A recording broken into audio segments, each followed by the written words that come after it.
민중의 소리를 사랑해주시는 애청자 여러분, 안녕하세요. 찌는 듯한 무더위도 어느덧 한풀 꺾이고 벌써 가을이 성큼 다가오려고 준비 중인데요. 딱 요맘때 미리미리 준비해 두셔야 되는 것 알죠? 바로 추석 선물 세트. 팟캐스트 전문 후원기업 우진축산 유통에서 이번에도 민중의 소리 애청자를 위해 프리미엄 등급의 뉴질랜드산 청정후 선물 세트를 준비했습니다. 명절 선물용 가방에 야무지게 포장한 뉴질랜드 5kg 찐갈비 세트가 무려 99,000원. 현재 소고기 원가가 15% 이상 인상됐지만 전년과 같은 가격으로 판매한다고 하네요. 8월 11일부터 9월 4일까지 주문하시면 원하시는 날짜에 순차적으로 배송됩니다. 가족들과 푸짐하게 찐갈비도 먹고 민중의 소리도 풍성해지고, 이런 게 바로 일석이조 맞죠? 주문 전화 기다릴게요. 02-2634-6565 02-2634-6565 우진축산유통.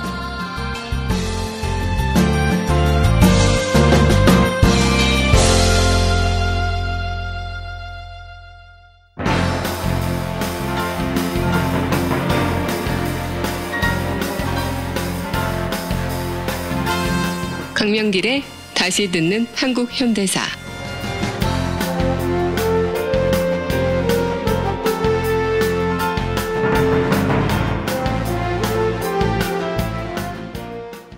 제52강 건국의 아버지, 학살의 아버지.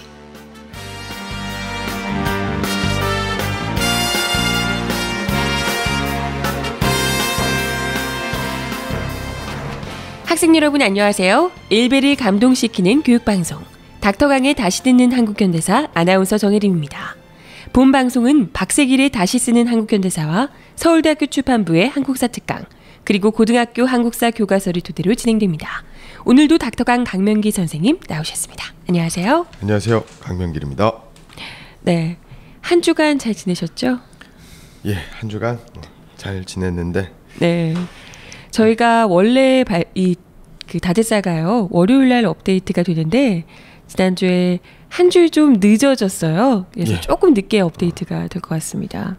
저의 그 게으름 때문입니다. 청취자분들의 많은 헤아림 부탁드리겠습니다. 네, 저희가 오늘 지금 화요일 날 방송 녹음을 하고 있고요. 아마 업데이트가 바로 곧장 오늘 중에 올라가지 않을까 생각을 합니다. 아무튼 저희가 빠지지 않도록 우리 계속해서 기다리고 계신 분들이 많으시기 때문에 빠짐없이 방송 올릴 수 있도록 하겠습니다. 변명 아닌 변명을 하자면 저희가 그 1회 방송을 하고 나서 여러 가지 점검이나 이런 것 때문에 1회 방송이 나갔을 때는 한 주 정도 쉬었습니다. 네네.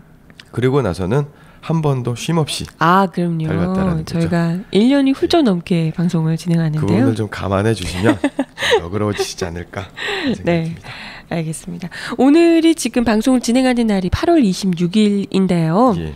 오늘의 역사로 저희가 꼽아볼 만한 이야기는 어떤 게 있을까요? 네, 오늘은 세 가지만 말씀을 드리도록 하겠습니다. 네네. 지난번에 아주 전에 말씀드린 적이 있는데요. 1968년 8월 27일 박정희 정권의 그 최대의 간첩 조작 사건이라고 할 수 있는 인혁당 사건. 이 사건은 박근혜 대통령도 그 대선 후보 시절에 민혁당 사건이라고 잘못 발음을 하시면서 어쨌건 사과를 하기도 했었던 사건이죠. 인혁당 사건 관련자 5명에게 사형을 서울고등법원에서 선고한 날이기도 하고요. 그 다음에 언제쯤 짚고 넘어가야 될 사건이 바로 1961년 8월 28일, 그러니까 5.16 군사반란이 일어난 바로 직후죠. 그때 이제 그 사법권을 장악하고 있는 군사혁명 검찰부에서 민족일보의 신문사였죠. 민족일보 사장이었던 조용수 그리고 송지영, 안신규 등에 대해서 사형을 구형한 날입니다. 검찰에서 군사혁명 검찰부라고요? 그렇죠. 군사혁명 검찰부. 네, 여기서 언론사 사장에게 사형을 구형해요? 예, 그렇습니다. 뭐 때문에 그런 거죠, 갑자기? 예, 그 5.16 군사 반란 이후 박정희 네. 군사 독재는 네. 민족일보를 반국가적, 반혁명적 신문이라는 이유로 쿠데타 다음 날 5월 17일부터 발행을 중단시키게 되고요. 그리고 3일 후인 19일 계엄사령부로부터 폐간 처분을 받아 3개월 만에 92호를 끝으로 종간되고 말지요. 그러니까 민족일보는 1961년 2월 13일 네네. 민족의 진로를 가리키는 신문, 부정부패를 고발하는 신문, 노동대중의 권익을 옹호하는 신문, 양단된 조국의 비애를 호소하는 신문을 신문사의 사시로 삼고 창간되었기도 하고요. 네네, 좀 진보적인 그렇죠. 그런 매체였던 거죠. 이게 바로 이제 1960년에 4.19 혁명, 네네. 미완의 혁명이긴 했지만 4.19 혁명을 통해서 민주화, 그다음에 또 남북 통일이 고조된 분위기 속에서 그 당시에 그 남북 협상, 네. 남북 교류, 그다음에 또 대한민국의 어떤 한반도의 중립화, 그리고 민족 자주 통일을 네네. 강력히 내세운 어떤 사회적인 분위기. 좀 민주주의에 대한 열망이 한껏 타올랐을 때 이제 그렇죠. 좀 만들어졌던 그런 신문이라는 거죠. 예, 맞습니다. 네, 근데 이 독재 정권의 입장에서는 그것도 이제 쿠데타로 정권을 잡은 입장에서는 굉장히 이런 신문이 남아있으면 좀 불편할 수밖에 없는 눈엣 가시 같은 존재였을 테니까요. 예, 맞습니다. 1960년이면 네. 1948년에 그 대한민국의 남한만의 단독 정부가 수립이 그렇죠. 되고 그다음에 또 북한에서도 조선민주주의 인민공화국이 건국이 되면서 네네. 같은 땅에 남과 북에 하나의 땅에 하나의 민족 두 개의 나라가 세워지지 네. 않습니까? 그렇죠. 그리고 나서 2년 후인 1950년 한국전쟁이 일어나게 되고 조선전쟁이 네. 일어나게 되고 그리고 나서 10여 년 있다가 그러니까 남북이 분단되고 일제강점기가 끝난 지가 얼마 안 된 겁니다. 그렇죠. 한 10여 년 예. 조금 지난 그리고 거니까요. 이제 남한에서도 대한민국에서도 민주화가 되었으니 네네. 이제 남과 북이 통일을 하자. 남북 화해, 남북 협력을 그렇죠. 하자라는 분위기가 물이 익었겠죠.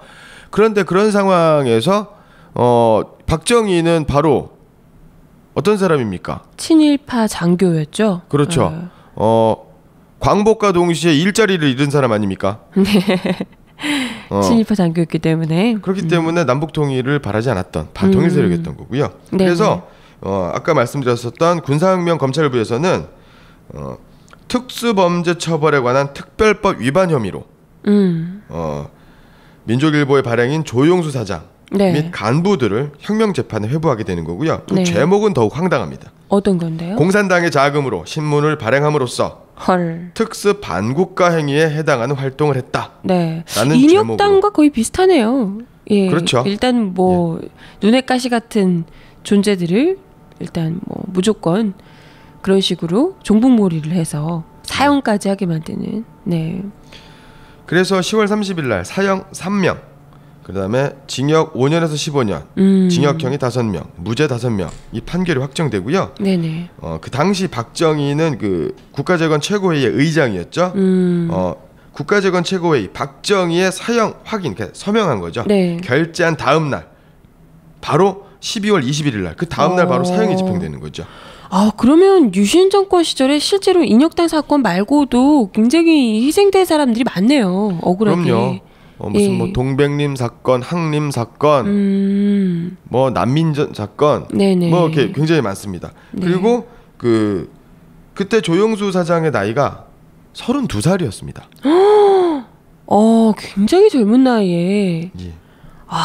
참 그렇군요. 이런 것이 사실 이게 정권이 좀 지나서 뭔가 좀 보도가 어떻게 되는지를 지켜보다가 이렇게 한 것도 아니고 이게 5.16 쿠데타를 하자마자 바로 이 정권이 이 신문이 발간되는 것을 일단은 중지를 예. 시켰고 그러고 나서 바로 몇 개월 후에 사형을 선고했단 말이죠. 그렇죠. 이건 뭐 시작부터 초장부터 언론을 좀 다른 언론들도 그렇고 약간 맛보기식으로 길들인 게 아닌가 이런 생각이 드네요. 대단한 그러니까 이게 5.16 군사반란은 구국의 결단이 아니라 네네. 자신의 어떤 기득권을 권력을 네네. 그러니까 이렇게 생각하시면 됩니다. 박정희로 대표되는 친일 매국 민족 반역자 세력 이 이승만 정권에도 유지가 됐었던 겁니다. 그렇죠. 한번 생각을 해봅시다. 이승만은 물러나고 뭐 부정선거에 당사자였던 당시 최인규 그 내무부 장관, 네네. 뭐 몇 명이 이제 처벌받고 해외로 망명하고 이런 경우 있었지만 실제로 민족 반역자, 친일 부역자 네. 이승만의 밑에서 네. 이승만을 앞세워서 민중을 수탈하고 핍박하던 사람들, 그렇죠. 권력을 누렸던 사람들은 그대로 있지 않습니까? 네네. 그것이 그 사람들은 다 6.25 한국 전쟁의 영웅으로, 맞아요. 뭐 이런 사람들. 네. 그러니까 이승만과 몇몇을 제외하고 기득권 세력, 네. 민중을 수탈하고 억압하던 세력은 권력의 자리에 그대로 있었던 것이고, 네네. 본보기로 무슨 뭐 정치 깡패들, 네. 그 힘없는 깡패들, 네네.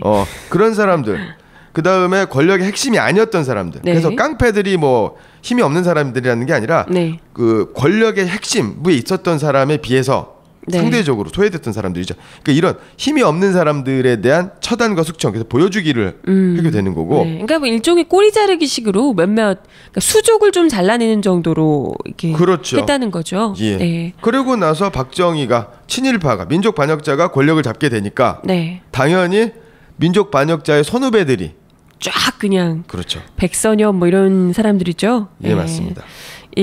일본 장교 출신의 이런 인사들이 주르르 등장하게 됐던 거고요. 예. 그래서 이 민족일보 사건은 그 2006년 네. 그러니까 벌써 뭐 50년, 60년이 지났던 네. 거죠. 진실 화해를 위한 과거사 정리위원회가 네. 재심 권고를 결정하게 되고 네네. 2011년에 대법원에서 국가배상 판결을 확정해서 비로소 명예가 회복된. 사건. 2006년에 와서야 예. 박정희 정부 있었던 시절 이야기를 이제 와서야 그때 그 30 간 넘은 젊은 청년이 억울하게 목숨을 희생당한 그 안타까운 죽음을 이제 와서 참 명예가 회복이 된다 하더라도 어떻게 그 아까운 죽음을, 아까운 생명을 보상해 줄 수 있겠습니까? 이 민족일보는요, 그 네. 당시에 뭐 이렇게 발간되고 나서 폐간될 때까지 굉장히 짧은 시간, 네. 한 6개월 정도의 짧은 시간이 아닙니까? 네네. 그럼에도 불구하고 그 당시 유력지들, 조선동아 네네. 뭐 이런 신문들이 한 5만 부 정도를 발행할 때, 네. 2달, 3달 만에 6개월도 안 돼서 35,000부를 발행을 했고요. 굉장한 파급력이 있었군요. 예. 가판대에서는 판매 1위를 네. 달릴 정도로 엄청난. 그만큼 시민들의 의식이 한껏 이 4.19 때문에 고조가 되어 있던 상황이기도 했고요. 예, 그래서 어떻게 보면 가장 제대로 된 대한민국에서 이런 친일이 아니라 제대로 된 민족 이 신문으로 일간지로 자리매김을 할 수 있을 이 충분히 가능성 있는 그런 신문이었거든요. 그렇죠.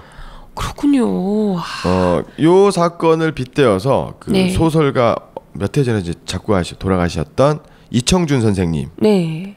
이청준 선생님의 건방진 신문팔이라는 소설이 있습니다. 이 작품은 고등학교 2학년, 3학년은 반드시 좀 알아야 되는 작품이고요. 짧은 단편 소설인데 굉장히 재밌습니다.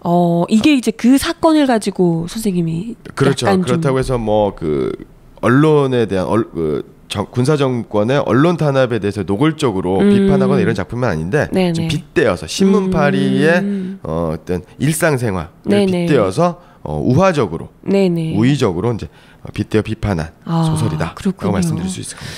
근데 그만큼 그 당시에 파급력이 컸던 신문이기 때문에 아마 내가 쿠데타를 일으켜서 정권을 잡으면 이 신문에서 아마도 이 진실에 대해서 많이 또 알려주고 하게 되면 굉장히 불리할 수 있다 이런 생각이 들어서 그만큼 위협을 느꼈기 때문에 첫 번째 이 타겟으로 잡아서 사장을 무려 사형까지 선고하게 되지 않았을까 이런 생각이 드네요. 네. 민족일보. 이름이 민족일보. 예, 민족일보입니다. 미처 몰랐는데 만약에 지금까지 그 신문이 남아 있었더라면 이 언론 숱한 그 언론 재벌들 사이에 그런 언론이 하나 딱 있었더라면 정말 민족의 신문, 민족일보가 되었겠죠. 그렇죠. 이런 대한민국이 이렇게까지 되진 않았을 텐데. 이런 감히 조중동이. 그러게요. 친일파 신문들이. 그러네요. 그리고 또 하나 오늘의 역사는 어떤 게? 오늘의 역사. 오늘날의 다드살을 잊게 한 곳이죠. 2005년입니다. 8월 29일 민족문제연구소에서 친일 인명사전 편찬위원회가 구성이 되었고요. 그래서 2005년 8월 29일 날 친일 인명사전 수록 예정자 1차 명단 3,090명을 발표한 날이기도 합니다. 그때 난리 났던 것 같아요. 그렇죠. 민족의식, 네. 그다음에 또 역사청산을 열망하는 온 국민들은 박수를 치고 네. 환호를 했었던 날이기도 했지만 그렇죠. 자신들의 그 더러운 추악한 네. 민족 배반의 역사, 민족 배반의 과거가 네. 드러날 것을 두려워한 네. 세력들은 극렬하게 반대했던 그렇죠. 날이기도 하죠. 그리고 또 거기에 그동안은 친일인지 몰랐던 사람들이나 그렇죠. 아니면 또 굉장히 우리나라의 친일의 이 거의 이제 스펙트럼이 굉장히 특히나 이 권력층, 뭐 재벌 이런 쪽에 집중되어 있기 때문에 이런 사람들이 전부 다 이제 친일이었다라는 것이 어찌됐건 대한민국에서 대부분의 사람들이 알 수 있게 공개가 됐기 때문에 그 파급력이나 또 일반 국민 잘 몰랐던 국민들에게 주었던 충격은 이루 말할 수가 없을 것 같고요. 그걸 가리기 급급했던 사람들은 오히려 더 이렇게 오버를 하면서 그렇죠. 뭐 싼 놈이 뭐 낸다는 식으로 그렇죠. 오히려 무슨 뭐 친북 인명사전을 만든다, 뭐 종북 인명사전을 만든다. 네, 민족문제연구소 친일 인명사전의 배후에는 빨갱이가 있다. 네네. 공산당의 사주를 받은 게 아니냐. 그렇죠. 이런 말도 안 되는 허무맹랑한. 네. 민족문제연구소라든가 친일인명사전 편찬위원회라든가 역사문제연구소에 계시는 교수님들의 면면을 한번 살펴보면 네네. 대단히 중립적이고 그렇죠. 그러니까 어찌 보면 대단히 좀 진보적인 어떤 의식을 갖고 있는 우리 국민들 시민들이 네네. 보면 야 너무 약하다. 더 세게 했으면 좋겠다. 그렇죠. 이럴 정도로 굉장히 사실에 근거해서 맞습니다. 네. 대단히 가치 중립적이고 네네. 그다음에 또 학문적으로 그렇죠. 바라보는 것이었기 때문에 네. 그러니까 있는 팩트들을 정말 오랜 기간 동안 일일이 다 이제 조사를 하셔가지고 그렇죠. 팩트 근거에서 1차 공개한 사람들은 거의 빼도 박도 못하는 친일파들이거든요, 사실. 그렇죠. 나머지 이제 추가로 이제 공개가 된 사람들은 그래도 좀 자주를 더 많이 이제 뭐 모을 필요가 있고 그렇죠. 했던 사람들이라면 뭐 1차는 거의 뭐 그죠 확고한 사람들이었기 때문에 맞습니다. 사실 민족문제연구소가 발족된 데에는 친일 문학가들에 대한 연구를 독보적인 연구를 하셨던 고 임종국 선생님의 뜻을 기억하지 않을 수가 없는데요. 그분이 돌아가시고 그분의 장례식 때 모였던 후배들이 동료들이 임종국 선생의 유지를 그 뜻을 이어받자라고 해서 모여서 조직된 단체가 바로 민족문제연구소고요. 아니 근데 이런 건 국가 차원에서 해야 되는 거 아닌가요? 국가 차원의 기관이어야 할 것 같은데. 언젠간 국가 차원에서 민족 배신자, 민족 반역자들과 그 후손들이 하나둘 쫓겨나고 애국자, 독립운동가의 자손들이 건강한 국가의식과 애국심을 가지고 있는 역사의식을 가지고 있는 우리 국민들이 관리가 되고 책임 있는 정치인이 된다면 국책연구소로 습격되지 않겠습니까? 부디 그럴 날이 오기를 간절히 바라겠습니다. 열심히 만들어야죠. 네, 그러면 이제 다드사도 그때 되면 국책연구소에 기대되는데요. 대표 프로그램으로 그럴 날이 오기를 바라겠습니다. 오늘의 역사 3가지 이야기를 좀 드려봤고요. 본격적으로 52강 본편 함께 하시도록 할게요. 지금 여러분께서는 강명길의 다시 듣는 한국 현대사를 듣고 계십니다. 형성평가 1번. 다음에 보기가 설명하는 이 사람은 누군지 고르시오. 보기. 5.16 군사반란으로 권력을 장악한 박정희는 쿠데타 발생 이틀 후인 18일 언론에 대한 사전검열 조치를 발표함과 함께 민족일보사의 간부 등을 체포하고 다음날 19일 민족일보는 폐간되었다. 12월 20일 박정희는 민족일보 사장 이 사람에 대한 사형의 집행을 제거하였고 다음 날인 21일 사형이 집행되었다.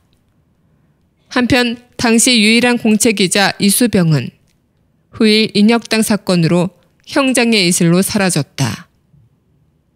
대한민국 사상 최대의 언론 탄압 사건이라 평가받는 민족일보 사건의 이 사람은 2006년 과거사 정리위원회로부터 명예회복을 받았고 2008년 1월 재심에서 무죄 판결을 받았다.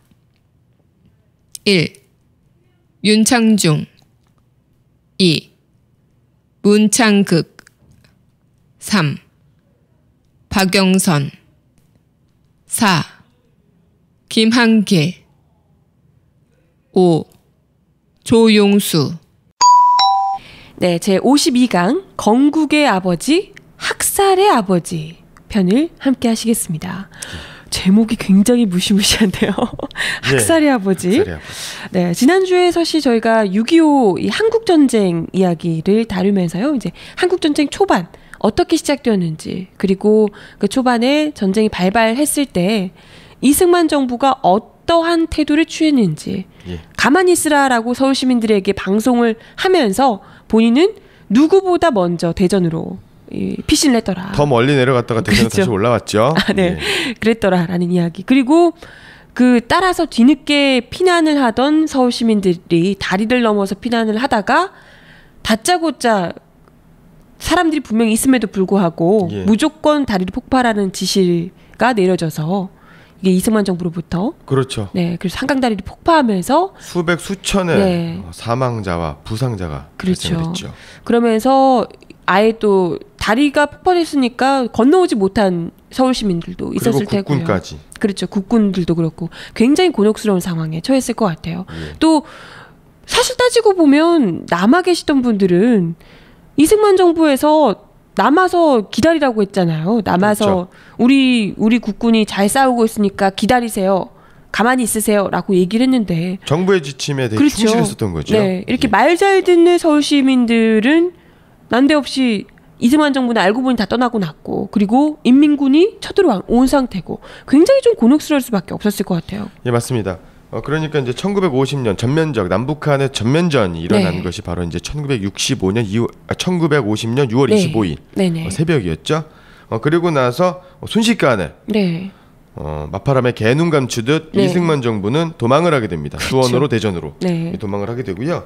그리고 나서 인천 상륙 작전이 바로 1950년 9월 15일 날 이루어지게 되는 거고, 그리고 유명한 9.28 9월 28일 날 서울 수복을 이렇게 서울 수복이 감행이 되면서 유엔군과 미군, 대한민국 국군이 파죽지세로 진격을 하게 되는 이런 상황이 되는데, 그러니까 한껏 이남으로 밀렸다가 다시 이제 인천 상륙 작전과 이렇게 서울 수복 통해서 그렇죠. 유엔군과 함께 서울을 다시 찾게 된다 이 말씀이시죠? 예, 그게 이제 낙동강 전선이라고 하는 거죠. 낙동강 전선에서 쭉 밀려서 인천 상륙 작전으로 인해서 그 북한군이 이제 보급이 끊기게 되고 이런 상황이었는데, 그러면 실제로 그 전면전을 통해서 북한군이 서울을 장악하게 된 실질적인 기간은 6월 25일부터 9월 28일이니까 한 3개월 정도 3개월 남짓 되는 거죠. 거기에는 이제 그 피난을 했었던 도강파, 강을 건넌 도강파, 그다음에 또 정부의 지침과 명령을 믿고 기다렸었던 잔류파 이렇게 나오게 되는데, 9.28 수복이 일어나면서 그 3개월 기간 동안 3개월 동안 이제 북한군이 서울 시내 행정 뭐 입법, 사법, 행정 전권을 장악을 하게 된 거죠. 그렇겠죠, 아무래도. 그리고 뭐 그 당시에 서울에서는 이렇다 할 전투가 발생하지 않았다라는 거죠. 그건 이제 어쨌건 군인들은 대부분 뭐 싸우다가 이렇게 뭐 목숨을 잃거나 아니면 그랬을 테고요. 민간인들은 아무래도 본인들이 살려면 항복을 해야죠. 그렇죠. 그러니까 이제 모든 정치 행정 권력을 인민군, 북한군이 장악한 상태에서 뭐 거기서는 뭐 어떻게 할 수가 없는 거죠. 그렇죠, 당연히. 체제에 순응할 수밖에 없는 사람이고, 일반 백성들이야 사실 뭐 어쩔 수 없는 겁니다. 그렇죠. 어떤 사상, 종교, 성별, 뭐 나이 이런 것과 상관없이 체제에 순응하는 사람들이었거든요. 그러다 보니까 9.28 수복 이후에 이제 다시 또 빨갱이 사냥이 난 겁니다. 그러니까 빨갱이와 빨갱이한테 공산주의자들, 북한 공산군 정부에게 부역한 사람들. 아니 이게 사실 부역했다기보다는 일종의 거의 뭐 이제 포로도 아닌 포로 온 건데요. 사실 그러니까 북한 시민이 된 거죠. 그러니까 이게 뭐 따지고 보면 이승만 정부가 도망을 가면서 가만히 있으라라고 해서 가만히 있었던 사람들이 3개월 동안 인민군의 어떻게 보면 통치를 받게 된 거죠. 가만히 있다가. 그렇죠. 그 말 듣고 가만히 있다가. 그렇게 됐는데 3개월 후에 다시 서울로 돌아온 정부가 너네 내 말 듣고 가만히 있었구나 하는 게 아니라 그렇죠. 너네 왜 북한 편 들었어? 이런 식이 그렇죠. 돼버렸다는 말이죠. 굉장히 당황스러웠겠어요. 맞습니다. 그래서 굉장히 많은 사람들이 뭐 그 당시에 많은 학자라든가 예술가라든가 이런 네네. 분들이 이제 월북 네. 내지는 납북 네네. 이렇게 자기 의사로 간 사람들은 월북이라고 하고 어떤 강제에 의해서 이제 북으로 간 사람들은 이제 납북이라고 하는데 네네. 월북과 납북도 있었고 네네. 그다음에 또 실제 행정기관에서 일을 하거나 네. 그것과 관련된 일을 네. 했던 사람들이 처벌받게 되는 일이 발생을 했는데요. 아, 처벌까지 이제 그렇죠. 이거는 이제 뭐 빨갱이다 이렇게 된 거죠. 북한의 부역자라고 그렇죠. 해서. 예. 공산당 부역자가 되는 거고요. 어. 그리고 그 당시에는 대단히 그 되게 이데올로기의 갈등, 전쟁 국면이었기 때문에 굉장히 그렇죠. 첨예하고 날카로운 겁니다. 네, 당장 이제 뭐 총칼을 겨누고 사람을 죽게 했으니까요. 예. 예. 그래서 그 당시 상황을 좀 이해하는 자료를 하나 이제 소개를 해드리려고 하는데, 네네. 고등학교 1학년 고등학교 1학년 국어 교과서에 네네. 또 실렸던 내용이고요. 지금은 실린 교과서도 있고 실리지 않은 교과서가 있는데요. 네네. 역사 앞에서라고 하는 네. 책입니다. 예. 그 고등학교 그 국어 교과서에도 역사 앞에서라는 단원 이름으로 제목으로 실려 있는 수록되어 있는 거고요. 이것은 이게 그 당시 서울대학교 사학과 네. 국사학과 교수였던 김성칠 교수님이 네네. 한국 정전 당시를 보고 겪은 6.25 전쟁에 대한 한국 전쟁에 대한 생생한 기록이었던 거고요. 그렇다고 해서 이 김성칠 교수가 네. 어떤 좌익이다, 우익이다, 어떤 사상 하나의 어떤 이념적 어떤 프리즘을 가지고 네네. 입장을 가지고 그 상황을 해석하고 네. 그 상황을 통찰하는 것이 아니라 철저한 학자의 입장, 네. 철저한 중도적 입장에서 국민을 두고 도망가는 정부에 대한 비판, 네. 그 다음에 또 전쟁을 불러일으킨 전면적인 남침을 개시한 북한에 대한 비판. 양쪽 다 이제. 그렇죠. 대단히 균형 잡히고 대단히 절제된 어조로. 네네. 그래서 역사 앞에서. 예. 글도 되게 대단히 이제 재밌고 눈에 잘 들어오는 글인데다가 네네. 역사의 사료로서의 가치도 높고. 그다음에 그러한 이념 대립, 갈등의 시기에 네. 어떤 지식인의 고뇌. 그리고 그것을 바라보는 우리 후손들이 2014년 대한민국 국민들은 어떠한 태도를 가져야 되는가에 대한 가르침을 주는 네. 책이다라는 네. 거를 좀 말씀을 좀 드리고 싶고요. 이 김성칠 교수님에 대해서 간단하게 소개를 드리면 1913년 경북 영천 네. 출신이고요. 1928년 일제 강점기죠. 네. 독서회 사건, 그러니까 불량 서클이죠. 사건으로 검거되어서 학생 시절에 1년간 징역 생활을 하시게 되고요. 그 다음에 경성제국대학교 법문학부 사학과를 전공을 네네. 하시고요. 그러다가 이제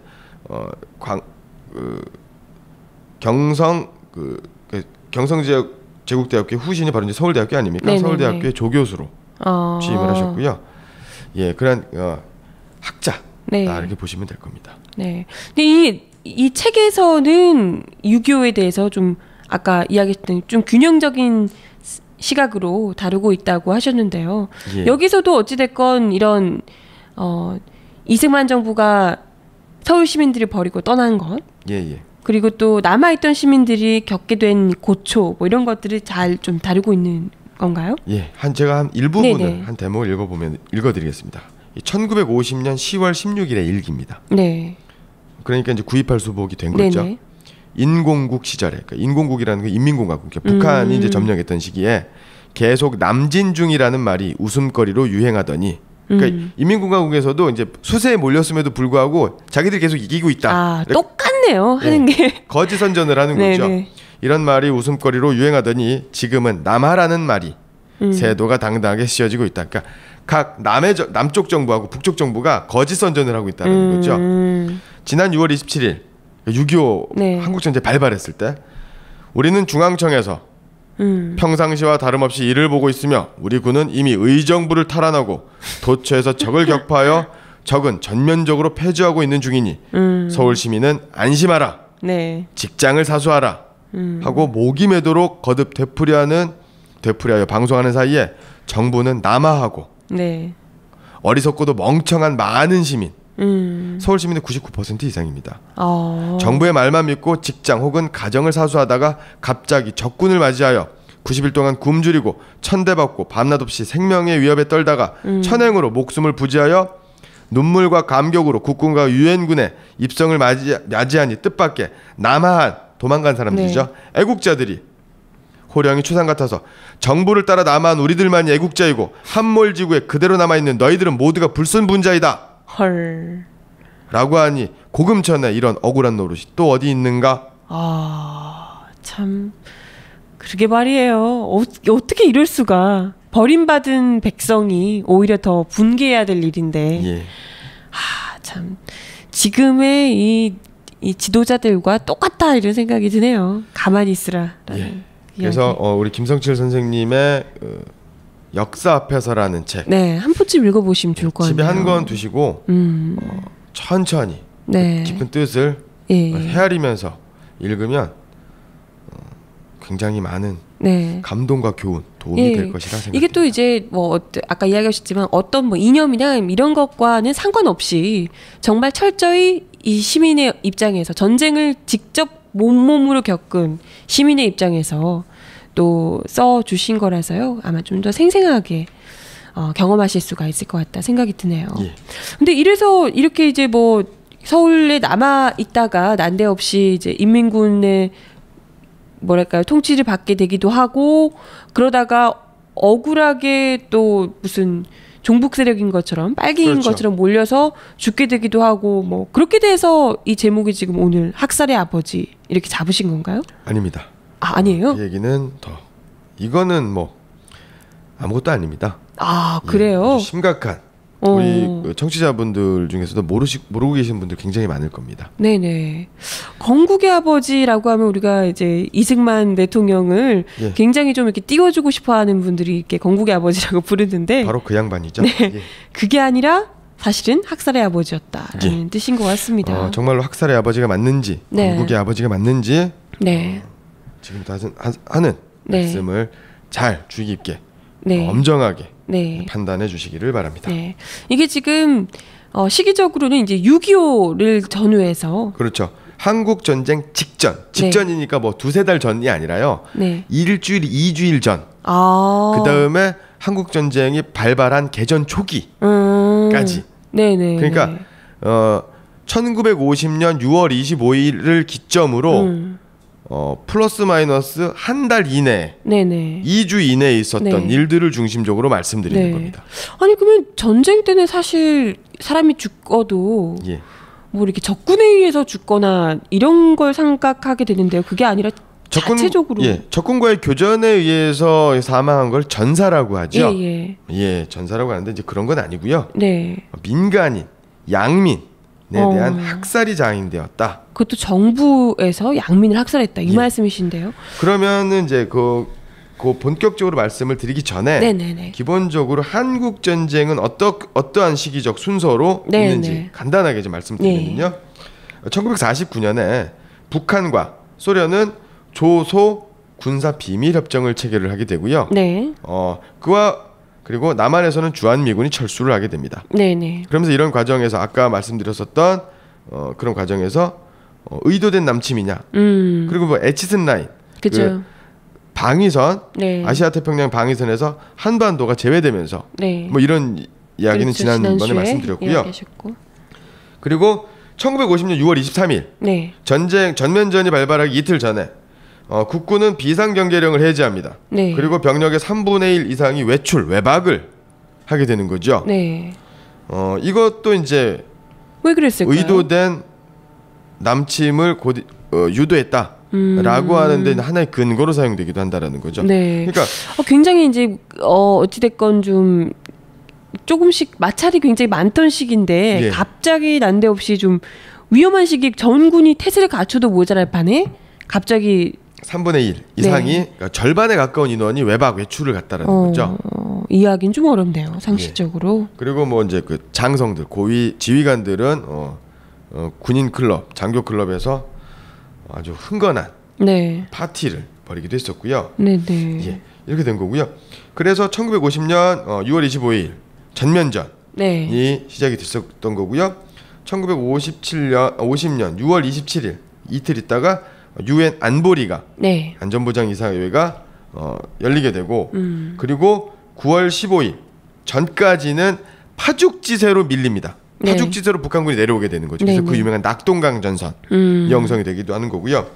그러다가 상황이 반전이 되는 게 바로 1950년 9월 15일 유엔군 메가더가 인천 상륙 작전을 하면서 북한군의 보급로를 끊게 되는 거죠. 네네. 그러면서 북한군 남한에 있었던 북한군은 남쪽과 북쪽에서 양면 공격을 받게 되는 거죠. 그 테러를 확보하지 못하고 보급로를 확보하지 못한 상태에서 고립되는군요. 곤경을 처하게 되는 거고 이런 상황에서 지리산이라든가 이렇게 빨치산 투쟁으로 그 빨치산 싸움으로 게릴라전으로 그 전환되는 일부 군인들이 있었다. 북한군이 있었다라고 말씀드릴 수 있고요. 네네. 그리고 나서 10월 달에 1950년 10월 달에 유엔군이 평양을 수복하고 압록강과 두만강까지 진격을 합니다. 그러다가 그해 11월 중공군이 개입을 하는 거죠. 여기서 나온 게 유명한 게 바로 인해전술. 무기는 그렇게 변변치 않은 무기였는데 꽹과리 북을 들고서 산처럼. 사람이 워낙 많다 보니까요. 그래서 그 다음에 1월에 그 일사후퇴. 그 왜 예전 유행가 굿세어라 금수나라는 노래가 있는데요. 이제 흥남부두에서 피난민을 태운 그 배들이 군함들이 피난민을 과 함께 후퇴하게 되는 일사후퇴가 있었던 거고요. 그러면서 이제 어떻게 되냐면 이제 일사후퇴 이후부터 이제 밀고 밀리는 휴전선을 근처로 휴전선을 경계로 해서 굉장히 지리한 싸움이 그렇죠. 지리한 싸움이 일어나게 되는 겁니다. 그러다가 1951년 7월에 개성에서 휴전회담이 시작이 되고 1953년 7월에 유엔군 사령관과 북한군, 중공군, 중국군이죠. 사령관 간의 휴전협정이 조인이 되면서 지루한 전쟁은 막을 내리게 됐죠. 예. 그렇군요. 근데 그 사이에 우리끼리 전쟁하는 것 아니 이제 남과 북 사이에 전쟁하는 것도 굉장히 힘든 상황이었을 텐데요. 사실 사람을 더 많이 전쟁 그렇잖아요. 일단 아까 뭐 백병전 뭐 이게 이야기도 하셨지만 사람이 더 많이 필요할 텐데 여기에서 자기 양민을 학살하고 이럴 여유가 있었을까? 좀 의아스러워요. 대체 왜 그랬을지. 글쎄 말입니다. 그 이유는 뭘까? 뭐 때문일까요? 뭐 때문일까요? 지금부터 말씀을 드리도록 하겠습니다. 이 사건은 그 오늘 제목 건국의 아버지 학살의 아버지에서 다루려고 하는 사건은 보도연맹 사건입니다. 성균관대학교 그 서중석 교수님에 의하면 20세기 최대 규모의 대참극이다. 라고 이야기를 할 수가 있고요. 이 사건은 학자들에 따라 연구 결과가 학살로 희생된 사람의 수가 다른데요. 지금 제가 이제 서중석 교수님 역사문제연구소장이면서 성균관대학교 교수님이셨던 서중석 교수님의 연구 논문을 중심으로 말씀드리는 건 서중석 교수님의 연구 논문에서 제시된 희생자의 수가 제일 적습니다. 그러니까 10만 명. 가장 보수적으로 봤을 때 10만 명이다. 10만 명입니다. 하지만 좀 더 넓게 보면 훨씬 더 많은 수가 죽었다라고 볼 수도 있겠네요. 최대로 보는 학자의 견해에 따르면 약 30만 명. 그다음에 좀 약간 중도적인 분이 강정구 교수님, 동국대학교 교수님이죠. 강정구 교수의 연구에 의하면 20만 명. 서중석 교수님에 의하면 10만 명. 가장 좀 보수적으로 잡았을 때 10만 명 정도가. 아니 이 정도면 특히나 이제 전쟁 위기에서는 사람이 특히나 많이 필요하고 그런 시기에 10만 명을 자체적으로 그것도 자국 국민을 학살한다는 건 정말 상식적으로 납득이 안 가는 부분이거든요. 그렇죠. 그럼 일단은 뭐 보도연맹이 뭔지부터 우리가 알아야 될 것 같아요. 보도연맹. 이 보도연맹은 국민보도연맹원 국민보도연맹입니다. 네. 여기서 보도는 언론 보도, 신문 보도가 아니고요. 예. 보호한다의 보, 그다음에 지도한다의 도. 이렇게 되는 겁니다. 보호하고 지도한다라는. 예. 이게 무슨 단체 같은데 연맹이라고 하니까요. 예. 이게 무슨 단체인가요? 이것은 그 민간 단체처럼 보이지만 사실은 국가 조직으로 볼 수 있는 네네. 것입니다. 물론 이제 일반 법률적인 근거에 의해서 만들어진 조직과 단체도 아니고요. 네네. 대통령령이라든가 일반 행정명령에 의해서 조직된 단체도 아닙니다. 그럼 뭐죠? 어떻게 만들어진 거죠? 1949년 4월부터 준비를 하게 되는데요.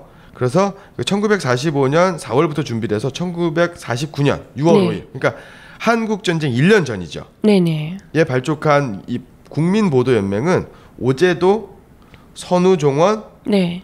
뭐 김준현 이런 네. 사람들 같은 그 공안 검사라고 하죠. 네네.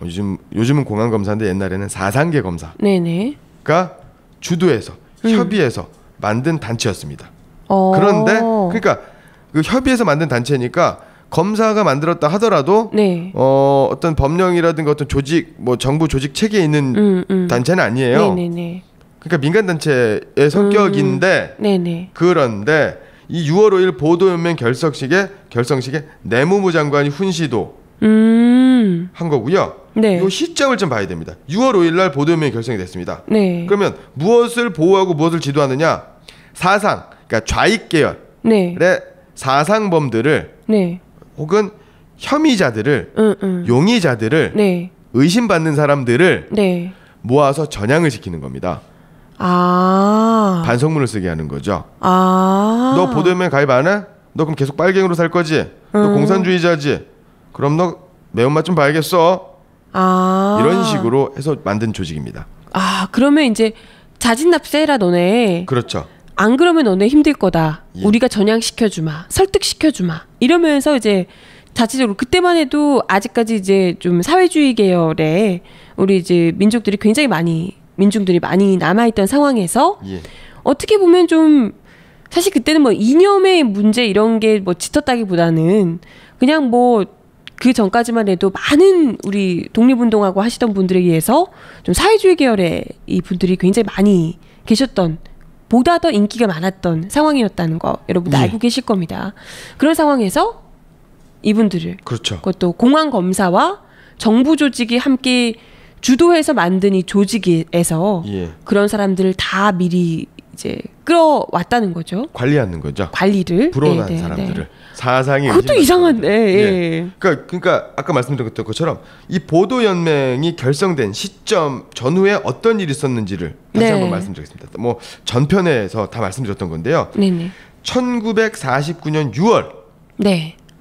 6일 네. 6월 6일 중부경찰서장이 이끈 경찰에 의해서 이곳이 습격을 당하죠. 뭔가요? 반민특위. 반민특위가 습격당합니다. 네네. 그리고 20일부터 6월 20일부터 김약수 국회 부의장 네네. 등이 구속되는 국회 프락치 사건. 국회의원들이 북한 공산당하고 네. 지령을 받아서 네네. 나쁜 짓 한다. 김약수 부의장 이런 분들이 이 반민특위 활동에 굉장히 힘을 많이 실어줬던 그렇죠. 독립운동가 예. 출신이시죠.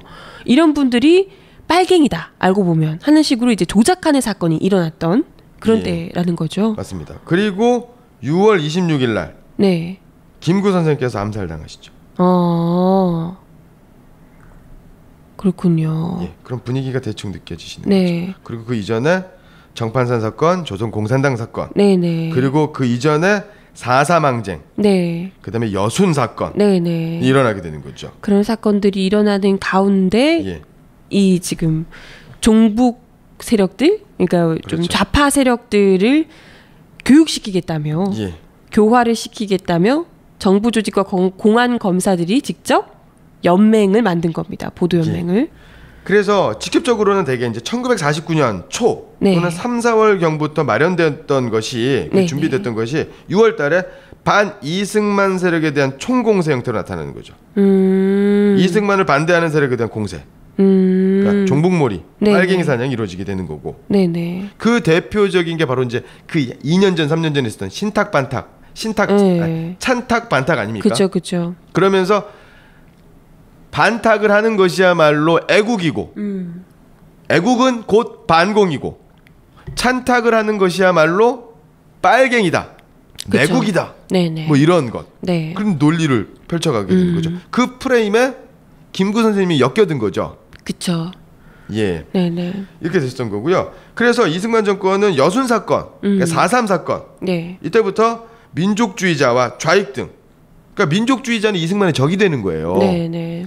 그러니까 좌익, 그러니까 그 조선공산당이라든가 조선공산당 같은 경우에는 정판사 사건으로 이제 와해가 되고 괴멸이 되면서 박헌영 같은 경우는 북으로 가서 이제 북의 부수상이 되는 거죠.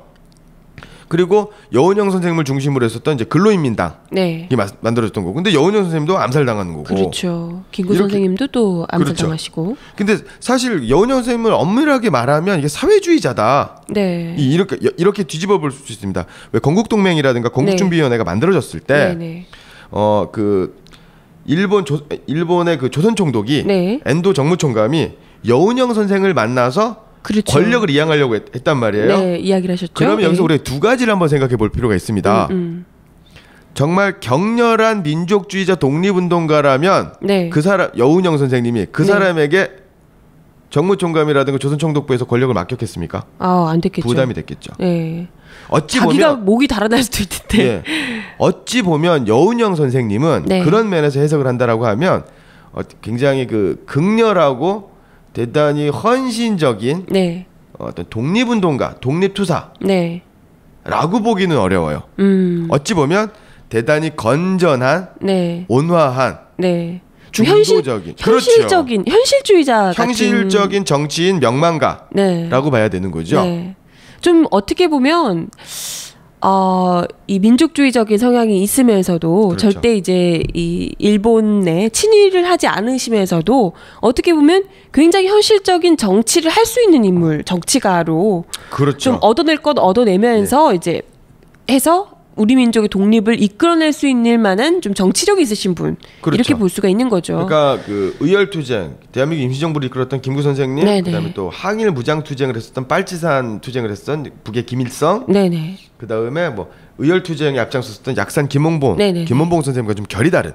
어떻게 보면 좀 그런 분들은 그 전선에서 목숨 걸고 싸우셨던 김홍봉 선생이나 뭐 김구 선생 이런 분들은 좀 외골수일 수밖에 없는 상황에 계셨던 분들이죠. 그래서 여운형 선생님을 좀 낮추어 보는 분들은 계량주의자 아니냐, 기회주의자 아니냐라고 보는데 뭐 그런 평가와 판단은 그 시기의 어목성에 비춰봤을 때 무리한 것은 아니지만 저는 사실 뭐 인정하기는 어렵습니다. 그래서 그런 시각도 존재한다. 이제 그런 걸 좀 말씀을 드렸던 거고요. 다시 또 이제 들어와서 아무튼 이런 여운형 선생님과 이런 분들이 다 이제 뭐랄까요, 이제 살해를 당하고 그런 분위기 속에서 이 보도연맹이라는 게 그것도 정부에 의해서 민간의 단체의 뭐랄까요, 좀 분위기를 띠고 하지만 정부의 주도하에 민간 단체인 척하면서 만들어졌다는 거죠.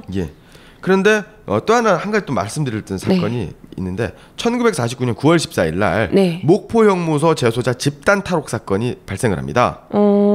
이 사건은 바로 뭐냐면 목포 형무소의 그 수용 인원은 수용 능력은 600명에 불과합니다. 그런데 제주 4.3으로 인해서 1,421명, 2.5배 정도의 인원이 추가로 수감을 하게 되는 거죠. 그러니까 목포 형무소에 있었던 사람들은 대체로 정부 입장에서 보면 좌익, 용공, 빨갱이 가 되는 겁니다. 근데 거기에 다 모여 있는 게 아니라 그 무슨 징역 몇 년부터 몇 년은 어디 대전 형무소, 몇 년부터 몇 년은 이렇게 나눴는데 워낙 많으니까. 그러니까 징역 5년까지는 목포 형무소에 수용하도록 했었는데 이제 인원이 너무 초과되니까 그러다 보니까 먹는 것도 부실해지고 좁은 감방에 여름이 얼마나 덥습니까? 그러다 보니까 그 수용자들에 대한 관리가 안 되는 겁니다. 그래서 이제 폭동, 집단적으로 탈옥하는 사건이 일어나게 되고요. 실제로 그 해방 전후에 탈옥 사건은 1940년에 전주 형무소 탈옥 사건, 그다음 또 광주 형무소 탈옥 사건, 서울 형무소 탈옥 사건, 춘천 형무소, 공주 형무소 이렇게 여러 건이 있는데 대체로 정부 수립 직후에 일어났었던 거고요. 대부분 사회주의 성향의 예. 그러니까 요게 다 이제 그 보도연맹 사건하고 굉장히 관련이 깊은 거예요. 그러니까 정부에 의해서 반이승만 세력, 네네. 반정부 세력이라고 낙인 찍힌 사람들은 다 이제 잡혀가는 거죠. 그리고 감옥에서 무참하게 네. 재판도 없이 학살이 되는 일들이 자행이 되는 네. 사건이 벌어지는 거고요. 그러면 이 보도연맹에는 어떤 사람들이 가입을 하게 되었나? 네네. 즉 남로당원, 공산당원 이런 단체에서 활동했던 사람들. 네. 그 다음에 또 근로인민당이라든가 인민공화당이라든가 좌익정당으로 지목된 정당과 사회단체에서 활동한 사람들. 네네. 그런 사람들 뭐 첫 번째 타깃이었을 테고요. 그 다음에 전평, 그러니까 오늘날로 따지면 민주노총 비슷한 전국 노동자평의회 전평 출신. 그 다음에 농민단체 전농. 네네. 그 다음에 청년단체 청총. 네. 그 다음에 뭐 과학자동맹. 뭐 이런 문학, 연극, 음악, 영화, 뭐 여성, 청년, 네. 농민. 지금으로 따지면 이제 온갖 시민사회 단체들이 다 그렇죠. 여기 들어가는 셈인데요. 예. 예. 그런데 이 사람들의 공통점은 뭐냐면 이 사람들과 그 겹쳐지는 부분이 바로 뭐냐면 광복 직후에 건국동맹, 인민위원회 활동했던 사람들까지도 네. 보도연맹으로 가입을 시켰다라는 거예요. 사상을 강제로 전향을 시키는 거죠. 네네. 그리고 만약에 그러니까 원래는 자율이었는데 자율이 아닙니다. 배급을 끊겠다. 그다음에 그 당시에 양민증이라는 게 나왔어요. 예. 주민등록증처럼. 그렇죠. 전신이죠. 네네. 근데 이 양민증은 뭐냐면 이 사람은 사회주의자, 공산당, 빨갱이가 아니다라고 하는 신분증서, 즉 이념증명서입니다. 이걸 발급해주지 않겠다. 이게 없으면 이제 빨갱이가 너는 되는 거죠. 빨갱이 간첩이나 다름없다라고 예. 하는 거군요. 즉 경찰이나 우익 단체한테 우익 사람들한테 찍힌 사람들이라는 거죠. 진짜 어처구니가 없네요. 예. 협박이네요. 그게 이제 너가 전향을 하지 않으면. 근데 이게 지금 뭐 전향하고 자시고가 아니라 이분들은 뭐 사상적으로 물론 이제 좀 공산주의거나 사회주의적인 그 성향을 가지신 분들도 계시지만 예. 무슨 뭐 농민회하고 뭐 여성회하고 이러신 분들이 뭐 이념적으로 이런 게 있었던 건 아니잖아요. 사실 반 이승만 정부, 그것도 친일 정부의 비판하고 비판적인 성향을 지니신 예. 어떻게 보면 좀 민족주의 성향을 가지고 계신 분들이었을 테고요. 예. 그래서 발표에 의하면 보도연맹원의 총 수는 조직원의 수는 33만 명입니다. 그런데 실제로 여기에는 그냥 막 가족들까지 그다음에 의심받지 않습니까 내가? 네네네. 그러면 너 빨갱이지, 너 사회주의자지, 너 공산당이지, 불어. 그러면서 자기 조직을 다 불어야 돼요. 그런데 조직이 없잖아요, 실제로. 그렇죠. 그러면 옆 사람 부르는 거예요. 그러니까 몰라도 예. 그냥. 그럼 그 사람이 또 잡혀와요. 그럼 두드려 맞고 네네. 몽둥이 매질을 당하고 나서 또 붑니다. 그렇게 해서. 그러면 정말 뭐 이것과는 아무런 상관없는 분들도 굉장히 많이 이름이 적혀서 들어갔겠네요. 예. 그래서 어떤 데는 이런 일이 있습니다. 보도연맹원들은 가입비를 돈을 내야 돼요. 예. 그러니까 돈까지 가져가. 예. 진짜 어처구니 없네. 지방에서는 이제 1,000원, 1,500원 정도를 내는데, 네네. 그다음 회비는 이제 200원, 300원 이렇게 네. 내야 되는데 농민들한테는 그게 적지 않은 부담이었던 거죠. 그래서 네. 양산군의 한 마을에서는 돈이 없으니까 네. 군청에서 돈을 대주지 않으면 가입할 수 없다라고 마을 사람들이 결의를 합니다. 네. 그러니까 거기 가입을 안 한 거예요. 그래서 집단 학살이 일어날 때 명단이 없는 거니까 학살을 모면한 사례가 있습니다. 돈이 없어서 예. 가입을 안 해가지고. 예, 즉 보도연맹의 가입은 강제가 일반적이었다. 가입하지 않으면 신분 보장을 받을 수 없다. 식량 배급도 받을 수 없다. 빨갱이에서 면제시켜주지 않겠다. 진짜 무시무시하네요. 예. 아니 그러면 이건 나중에 어찌 될지 모르는데 아까 이제 우리가 초반에 서울에 남아있으라라고 했는데 오히려 그게 말 제대로 들었다가 학살을 당하거나 좀 위험한 상황에 처했다. 뭐 빨갱이가 돼버렸다. 뭐 이런 이야기도 들었는데 이걸 역시도 전향시켜주겠다면서 억지로 가입을 하라고 시켜서 가입을 했는데 나중에 예. 학살을 당하는 거잖아요. 예. 우리가 그 친구들끼리 아니면 뭐 좀 무시무시한 말로 이런 네네. 말 하죠. 너 물 먹었냐? 너 골로 그쵸. 가고 싶냐? 이런 거 있지 않습니까? 네네. 여기서 물 먹는다는 얘기는 물에 빠져 죽는다는 겁니다. 수장된다는 얘기고요. 골로 간다는 얘기는 계곡, 골짜기로 가서 죽는다는 뜻입니다. 이게 보도연맹 사건 당시 유행했다. 말이다. 아, 그렇군요. 아니 근데 이제 보도연맹을 어떻게 가입했는지는 알겠어요. 이제 뭐 관리를 하고 싶어하는 건 사실 그때 당시에도 특히나 정부 입장에서는 굉장히 눈의 가시 같은 존재들이었기 때문에 이 사람들을 억지로라도 이제 명단을 작성해서 이 사람들이 누구누가 있는지를 좀 받아보고 싶어하는 마음은 알겠습니다. 그래서 어떻게든 정부 조직으로 민간단체 인척하면서 이런 보도연맹을 만들었어요. 근데 아무리 그래도 뭔가 좀 이유가 있어야지 이 사람들을 학살을 할 거 아닌가요? 근데 뭐 이제 어떻게 뭐 때문에 갑자기 이제 죽이기 시작한 건지 이 사람들을 죄도 없는 사람들을 예, 그것을 이제 말씀을 네네. 드려야겠죠. 네. 일단 아까 말씀드렸을 것처럼 네. 그 당시 극심한 이념 대립. 네네. 그 다음에 그 반공, 그 공산주의에 대한 극도의 혐오감을 갖고 있었던 이승만과 네. 친일 민족 반역자들에 의해서 네. 자기들의 체제에 네. 대단히 그 위협적인 세력이 되는 거거든요. 네네. 실제로 이 보도연맹이라든가 어떤 사회주의 계열, 진보적인 성향의 네. 우리 국민들은 어떤 사람들입니까? 아까도 말씀드렸지만 건국준비위원회라든가 인민위원회라든가 네. 뭐 이런 데서 활동했었던 사람들이에요. 네네. 그러니까 사회 변혁을 요구하는 사람들입니다. 그렇죠. 완전한 자주독립 국가를 요구했었던 네네. 사람인 거고요. 네네. 그것에 걸림돌이 되는 게 바로 이제 이승만 네. 세력이었다는 친일 반민족 세력들이 예. 그죠. 이제 그렇다라는 겁니다. 그러니까 그 이승만 같은 경우는 그 4.3 사건이 일어나고 네. 여순 반란 사건이 일어나면서 체제에 대단히 위협을 느끼게 되는 거고 그다음에 또 미군이 철수를 하게 되고 네네. 그다음에 또 자유당 이전에 그 한민당이었죠. 네네네. 한민당의 국회의원들로부터 이반을 하게 돼요. 그러니까 한민당이 지지를 해주지 않는 거예요. 그래서 그 한민당이 분열을 하면서 한민당이 민주당, 오늘날의 민주당으로 가게 되는 거고 그러니까 이승만은 자기 세력을 만드는 게 바로 자유당이 되는 거예요. 네네네. 예, 이렇게 해서 권력의 반대가 되는 거고 그리고 남북의 대치를 자기 권력 유지에 네네. 어떤 그 수단으로 그렇죠 지렛대로 삼으려고 네네. 하고 그리고 남북 간의 대치가 있어야만 미국으로부터의 원조를 받아야 되는 건데 그 에치슨 라인이 선포가 되는 전후의 시기에 보면 한국 전쟁 시기에 네. 이승만은 미국에 의해서 제거될 계획까지 있었다라는 게 미국의 문서에도 나타나요. 그만큼 미국에 의해서도 네. 지지를 받지 못하고 민중들로부터도 지지를 받지 못하고 당시 정치세로부터 지지를 받지 못할 좀 낙동을 오리할 그렇죠. 신세가 되는 상황이었군요. 예. 그런 상황에서 어떻게 보면 사실 국민들은 원하지 않았지만 이승만 정부에게는 무엇보다 갈등이 좀 필요한 상황이었더라. 예, 맞습니다. 예, 그렇기 때문에 보다 더 국내에서 계속해서 간첩 조작 사건 비슷한 뭐 4.3 사건이건 여순항쟁이건 이런 사건들을 일으키면서 좀 이렇게 종북 공세를 보다 거세게 감행하게 됐고요.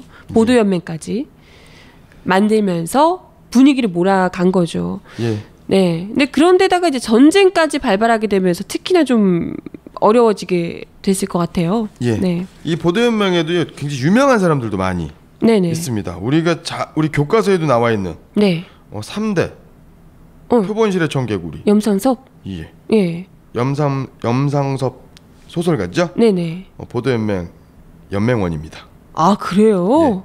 예. 우리 향수. 네. 유리창이라는 정지용도. 네. 예. 보도연맹. 예. 오. 그다음에 소나기. 네. 황순원이요? 황순원 선생.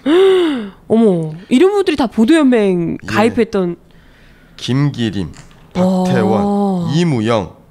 그다음에 우리나라에서 최초로 향가를 해석한 네. 양주동, 이병기. 이런 분들이 그러면 다 그때 당시에 빨갱이로 몰렸던 거죠. 아 진짜요? 그럼 학살이 되거나 이러시는 건가요? 아닙니다. 그 정지용 선생 같은 경우에는 이제 북으로 가시게 되고요. 황순원 선생님은 남해 남았죠. 네네. 그러니까 황순원 선생님 같은 경우는 어떻습니까? 되게 대단히 이념 성향의 네. 소설은 발표를 하지 않죠. 근데 굉장히 어떤 인간미, 순수함. 그러게요. 그러니까 전쟁 비탈길에서다 뭐 이런 전쟁 관련된 뭐 이런 단편소설도 많이 발표하시긴 했지만 네네. 그 속에서 인간성을 회복하는 것, 화해 이런 거. 그러니까 극도로 어떤 갈등 이 전면에 나서는 작품은 쓰시지 않으셨죠. 네, 좀 탈이념적인 걸. 그렇죠. 그 일종의 생존 방법이셨군요. 뭐 그것이 뭐 전부다라고 보긴 어렵지만 그것도 하나로 작용하지 않았을까. 그래서 이런 뭐 저명 인사들 같은 경우는 강연회를 갑니다. 나는 왜 공산주의자였는가? 나는 왜 이제 공산주의를 벗어 던졌는가? 공산주의자들의 본색은 무엇인가? 이런 걸 강연하러 다니는 거죠. 그렇군요. 예. 그렇게 해야만 사실 이제 살아남을 수 있는 상황이 된 거죠. 예, 맞습니다. 네. 그러니까 그런 활동들을 강요하고, 강요당하고 하게 되는 거죠. 그러니까 자기 검열을 하게 되는 거고 실제로 사상의 자유, 양심의 자유, 신념의 자유를 짓밟는 행위가 되는 거죠. 네. 그리고 나서 사람을 죽이게 되는 겁니다. 네. 그러니까 그 본격적으로 학살이 일어나게 됐던 시기는 어떻게 되는 건가요? 예, 학살에 일어났던 시기를 한 네 가지의 기간으로 좀 네다섯 단계로 좀 나눌 수가 있는데요. 첫 번째로는 한국 전쟁이 본격적으로 개전한. 네. 그러니까 6월 말 7월 초가 되겠죠. 1950년 6월 말 7월 초순을 전후해서 전국적으로 벌어진 보도연맹 원의 형무소 수감자들에 대한 학살. 그러니까 보도연맹원들 중에서 형무소에 수감돼 있는 사람들을 학살하기 시작했다는 거죠. 제가 아까 말씀드렸었던 것처럼 목포 형무소 집단 그 탈옥 사건이 있었다고 하지 않습니까? 예, 그런 게 있었고요. 예, 그러면 이제 그때 당시에 그 정부에서 이야기를 했던 어찌됐건 뭐 명분이 있어야 되니까요. 실제 이유야 뭐 본인들이 좀 이렇게 껄끄러운 대상들을 제거를 한다라는 게 있겠지만 어찌됐건 전면으로 내세웠던 명분은 이 사람들이 뭐 북한에 동조를 한다든지 나중에 동조를 할 수 있다든지 아니면 이 사람들이 간첩이라든지 뭔가 명분이 있었을 거잖아요. 네, 말씀드리겠습니다. 아까 말씀드린 되게 막연하게 이승만 정권에 반대한다라는 건데 표면적인 이유는 그런 거예요. 이 보도연맹원들의 잠재적인 이적성 혹은 과거의 이적성 적을 이롭게 할 가능성에 대한 우려였죠. 그러니까 지금 전쟁 국면이기 때문에 이 사람들이 나중에 언제라도 북한을 더 이롭게 할 수 있기 때문에 미리 죽여서 없애야 된다 이런 얘기라는 거죠. 그렇죠. 진짜 무시무시한 이유네요. 예. 이것은 이제 증언을 이 보도연맹 지도위원으로 했었던 그 사상계 검사, 공안 검사죠. 장재갑 발언을 보면 당시 박헌영은 북한의 부수상이죠. 김일성에게 남한에는 100만 명 이상의 남로당원이 있으므로 서울을 빼앗으면 피 한 방울 흘리고 전국을 해방시킬 수 있다. 즉 뭐냐면 일단 전쟁만 일으키면 내 밑에 있는 내 수하에 있었던 나의 조직이었던 조선공산당, 남노당, 남조선 노동당 당원들이 봉기를 일으킬 것이다. 그러니까 서울만 입성을 하면 남한을 적화통일, 공산화시키는 것은 시간 죽먹기다. 그렇게 이야기를 했다고 검사가 얘기했다는 거죠? 그렇죠. 그 검사는 어떻게 알았지? 그런 얘기를? 그걸 어떻게 들었을까요? 예. 실제로도 이제 박헌영은 김일성과의 어떤 권력투쟁 속에서 그 빨치산 투쟁, 남한의 빨치산 투쟁을 좀 무리하게 전개하는 그래서 사회주의 세력의 어떤 그 이승만 정권에 대한 공격의 빌미를 제공하기도 했고요. 대단히 좌경맹동주의적인 이 좌경맹동주의라는 단어가 되게 오래 나오는데, 그러니까 뭐랄까 좀 되게 과격하게 급진적으로 행동을 했었고요. 그다음에 또 조선공산당에 대한 어떤 부풀리기를 해야 김일성과의 어떤 정치 투쟁에서 승리할 수 있으니까. 그 북한 내부에서의 이런 게 좀 있었다는 거죠. 그렇죠. 권력 투쟁이. 그런데 실제로 전면전이 일어나자 봉기가 일어났었습니까? 전혀 도망가기 제가 알기로는 바빴죠. 그런 봉기는 없었습니다. 네네. 근데 이제 뭐 이야기에서는 무슨 마이너리티 리포트처럼 사전에 미리 그런 봉기가 일어나기 전에 다 죽여야 된다. 약간 이런 입장으로 했다는 맞습니다. 거죠. 이 보도연맹을 주도했던 오제도, 정의택, 선우정원과 같은 방공검사, 사상검사들 같은 경우는요 공통된 그 발언, 증언이 바로 뭐냐면 자신들은 예비 검사과 학살에는 관여하지 않았다. 그러니까 자기들 면피하려고 그런 것도 있지만 또 나가서 보도연맹이 직접적으로 북한에 동조하지 않았다. 라고 얘기를 합니다. 그러니까 공산주의하고 그렇게 관계가 없는 사람이에요. 그러니까 그 담당자들이 그걸 인정을 했다는 거죠. 그렇죠. 이 사람들이 공산주의와 관련이 없다는 것도 알고 있었고, 예. 그리고 자기들이 학살을 우리가 한 건 아니다. 그럼 누가 있다는 거예요, 대체? 그래서 그 당시에 그 한강다리가 끊어졌을 때 서울에 남았었던 그쵸, 정희택 검사, 그 당시 군경 합동수사본부 심사실장이었는데요.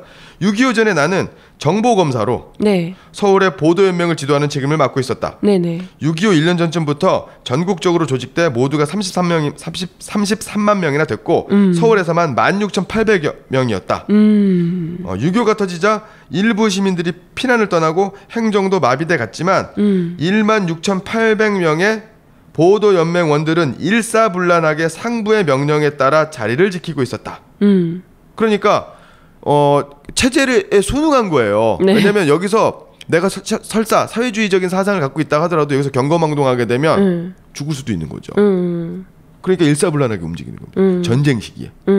전쟁 시기에 일사불란하게 움직일 수가 없죠. 그죠. 보통 사람이 자기 살겠다고 난린데. 그런 조직은 바로 이제 규율이 강한 군대라든가 일제가 패망하고 나서 그 20%, 80% 가까운 친일 경찰들이 출근을 하지 않지 않았습니까? 그렇죠. 규율이 있는 경찰도. 근데 이런 상황이었는데 그러다가 27일 밤 12시 32분쯤 나는 아무래도 이상해서 국방부 이상의 국방부 차관실 참모총장실에 전화를 걸었어. 어떻게 되는 거냐? 했더니 걱정하지 마라. 그러고 나서 1시간 반쯤 뒤인 28일 새벽 2시 5분에 한강다리를 끊었다. 그러니까 이 공안검사면 권력의 핵심 아닙니까? 그러게요. 이 사람도 배신당한 거예요. 아 진짜 어처구니가 없네요. 오제도는 또 이런 그 유명한 공안검사 오제도는 보도연맹이나 서대문 형무소 안에 있었던 대부분의 좌익사범들 중에서 부역자들은 적었다. 아 실제로 부역자는 거의 없었다는 거죠. 그렇죠. 네. 그러니까 그들도 그 33만의 보도연맹원들 중에 실제로 공산주의자거나 이런 사람들이 거의 없었다는 것을 알고 있었다는 거죠. 예. 여기에 그 당시에도 김태선 서울시경국장, 전 내무부 치안국장이었던 사람이 전면전이 발발한 6월 25일 그 다음날 6월 26일 저녁에 경무대로 갑니다. 밤 9시 이승만한테 갔죠. 서대문 형무소에는 지금 수천 명의 공산당 놈들이 갇혀 있습니다. 그 놈들이 인왕산을 넘어 제일 먼저 여기에 올 겁니다. 그러면서 이승만의 피난을 부채질하죠. 그러니까 이승만은 그리고 나서 전에 말씀드렸던 목포 형무소 집단 탈옥 사건이라든가 한 거죠. 그러니까 탈옥을 한 것은 팩트예요. 근데 왜 탈옥하게 됐나를 봐야 되는 거죠. 그러니까 이런 말씀을 드려야 될지 모르겠는데 세월호 같은 경우 교통사고다. 운항 중에 일어난 교통사고다. 라고 얘기하는 거랑 똑같은 거죠 지금. 그러니까 본질은 얘기하지 않고 그래서 결국에는 이승만이 그 보도연맹 그 형무소에서 먼저 이제 살인사건 처형이 일어났는데 재판 없이 그것을 묵인하게 되는 거죠. 그리고 빨리 하라고 법무부 장관을 통해서 종용을 하게 되는 거죠. 예. 그게 이제 1차 시기가 되는 거고요. 아직 할 얘기가 굉장히 많은데.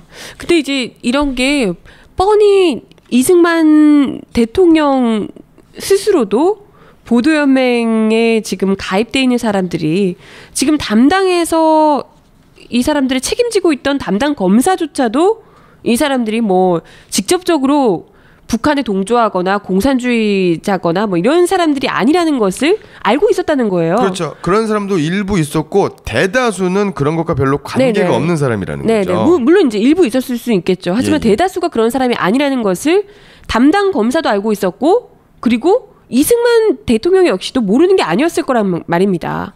그럼에도 불구하고 다 죽이라는 지시를 했다는 거죠. 이게 이제 굉장히 위험하고 정말 중요한 문제라는 겁니다. 1차가 일단은 형무소 안에 있는 사람들이 먼저 죽이라라는 이야기가 있었다는 거고요. 그래서 이제 형무소 수감자에 대한 예방학살. 뭘 예방하려고 하는지는 모르겠습니다. 예방학살이라니 그게 무슨 진짜. 이게 이제 그 예비검속이라는 게 있는데요. 예비 검소가 뭐냐면 가능성 있는 사람들, 범죄를 마이너리티 리포트랑 똑같은 겁니다. 그러니까요. 잡아가는 거죠. 그 사법 국가에서 그건 있을 수가 없는 일인데요. 예. 또 두 번째로는 네. 이제 북한군 점령기. 네. 그러니까 이제 북한이 전면전을 개시하면서 네. 순식간에 수도권 이남으로 이렇게 내려온 거죠. 넘어오는 예. 거죠. 일대 이게 철수 과정까지, 그러니까 점령기부터 철수 과정까지 3개월 정도 되는 기간. 네, 인민군, 빨치산, 또 지방의 또 좌익 세력에 네네. 의한 보복 및 예방 학살. 보복 및 예방 학살. 그러니까 그렇죠. 그러니까 북한군에게 우리가 당한 게 있으니까 보복하자. 그거를 이제 그 보복을 북한군에게 하는 게 아니라 그렇죠. 우리 같이 옆에 있는 보도연맹원들에게 대신해서 보복하자 이런 건가요? 그리고 또 그것을 예방하기 위해서 미리 우리가 죽이자. 아니 전혀 이거 논리가 통하지가 않네요. 사람을 죽이는 바로 옆에 있는 동료 이 마을 주민들 뭐 이런 사람들이었을 텐데 이제 아까는 형무소에 있는 사람들이었다면 이제는 지금 뭐 그냥 바로 옆에 있는 농민들 뭐 이렇게 마을 주민들 이런 사람들이었을 거 아닙니까? 예. 예. 그리고 세 번째가 이제 바로 그 인천 상륙작전 직후에 네네. 한국군, 네. 한국 경찰이 이제 수복을 하게 되지 않습니까? 예, 그렇죠. 그래서 교전 행위, 부역자를 색출하는 과정에서 일어난 민간인 학살. 네네. 있고요. 그 네 번째는 이제 9.28 수복 이후에 네. 정전협정 체결 시기까지 네. 한국군과 그 경찰의 합동 토벌 과정에서 네. 그 다음에 또 한국군경과 무익 청년 단체에 네. 의한 민간인 학살. 네. 그리고 1951년 일사후퇴를 전후한 서울 경기 지역에 대한 그러다 보니까 점령 주체가 바뀌는 거예요. 네네. 북한이었다가 예. 이제 넘어간 거죠. 여기서 일어난 민간인 학살. 네.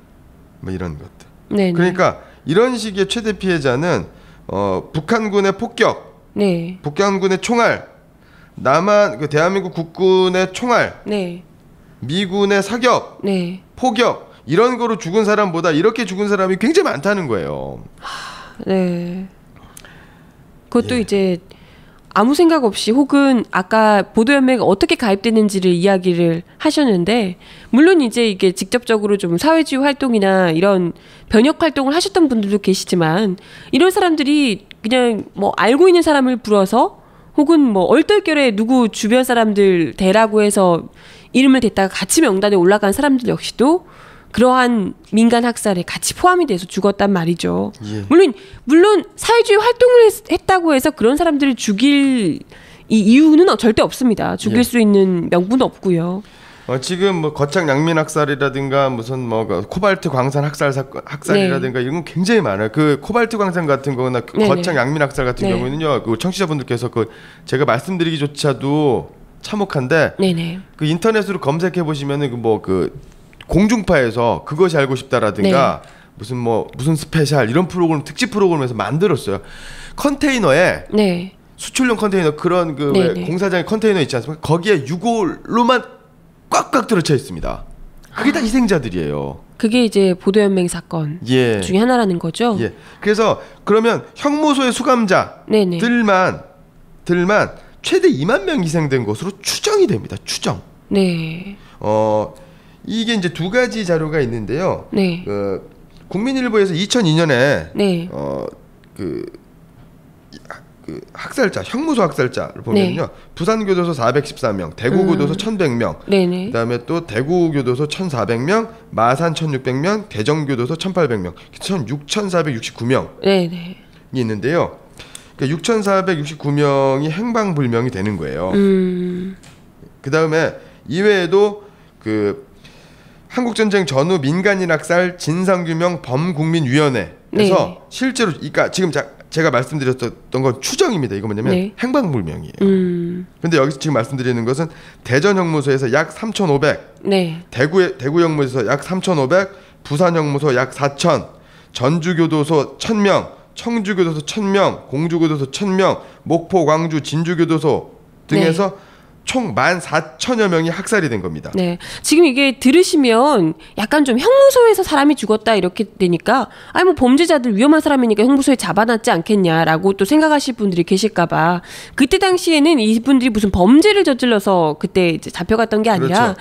일종의 이제 뭐 사회주의 이런 걸 하니까 정부의 이승만 정부에 반하는 그런 세력이라는 것 때문에 거의 이제 뭐 잡혀가신 분들이 대부분이었다는 거죠. 그때 당시에 4.3 항쟁 등등 하면서 네, 이런 분들이 6.25 전쟁이 발발하자 다 이제 형무소에서 1차적으로 살해가 됐다는 거고요. 그리고 좀 중요한 부분이 아까도 이야기 드렸지만 민간인 학살이 어떤 식으로 자행되는가 이런 이야기를 좀 드릴 필요가 있어요. 그렇죠. 형무소에 계셨던 분들은 어떻게 보면 좀 그래도 좀 이념적으로라도 좀 그 생각을 하고 계셨던 분들이 좀 계셨을 수 있는데 그러니까 그럴 가능성이 있는 거죠. 가능성이 있습니다. 예. 100% 그렇다는 얘기는 아니고요. 그럴 가능성이 있는 분이라도 조금이라도 있는 부분이 있었다면 사실 그 외에 아까 이제 뭐 농민분들이나 정말 보도연맹이 뭐 하는 데인지도 모르고 이름이 올랐다가 살해가 되신 분들도 굉장히 많다는 거죠. 그럼 이제 형무소 얘기를 좀 정리하면은요. 네네. 형무소에서 그 교도소죠. 네네. 거기에서 학살된 사람이 추정 인원이 약 14,000여 명인데 네네. 6.25 한국전쟁 발발 당시 형무소 수감자는 몇 명이냐? 얼마인가요? 37,355명입니다. 그중에 평택, 이남, 남쪽의 수감자. 서대문 형무소는요. 서대문 형무소에서는 북한군이 먼저 들어와가지고 네. 선별해서 풀어줍니다. 좌익 같은 경우에는 같은 편이니까 풀어주지 않겠습니까? 이렇게 되는 거고요. 근데 그러니까 평택, 이남은 2229명이에요. 그러니까 2229명 중에서 16,000명이 학살당했다. 네네. 14,000명이 학살당했다라고 하면 6,000명을 제외하고 다 죽은 겁니다. 그러니까 여기에는 사회주의, 빨갱이, 공산주의, 조선공산당, 무슨 남로당과 별로 관계 없는 사람들까지 학살당한 거죠. 네네. 예.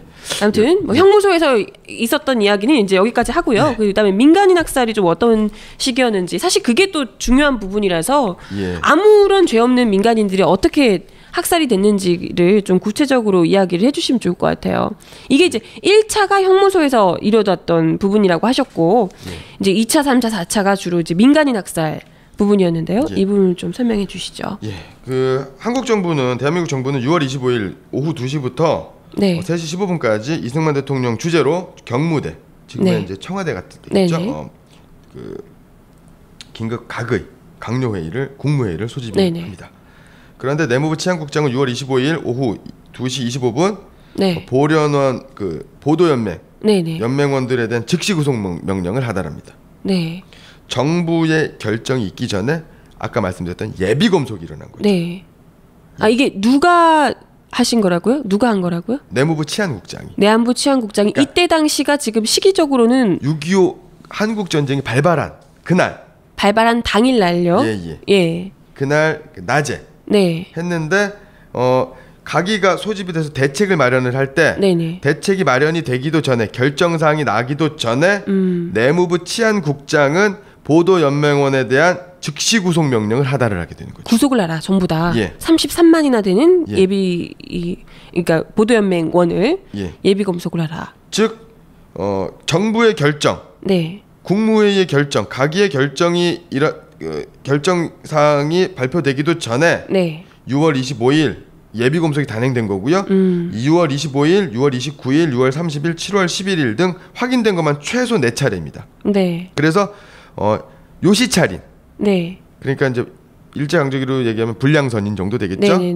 요시차린, 그다음에 또 보도연맹원은 즉시 구속을 하고 형무소의 경비 강화를 지시를 하게 되는 거죠. 이렇게 되는 거고요. 그러면 그때 구속됐던 분들이 대부분 나중에 아까 형무소 학살 때 학살이 많이 됐겠네요. 그렇죠. 그 안에도 들어갔었던 거고요. 그 아니면서도 끌려가는 경우도 있죠. 그러니까 실제로는 뭐냐면 밤 늦게 그러니까 아무 때나 막 불러요. 무슨 집회가 있으면 방공 집회 나가라. 안 나가면 찍히는 거죠. 그게 나가야 돼요. 그리고 밤에 와라. 그랬더니 애기 엄마가 아기를 업고 옵니다. 그 끌려가서 죽는 거예요. 어머. 이런 일들이 비일비재합니다. 그게 이제 거창 양민학살 사건.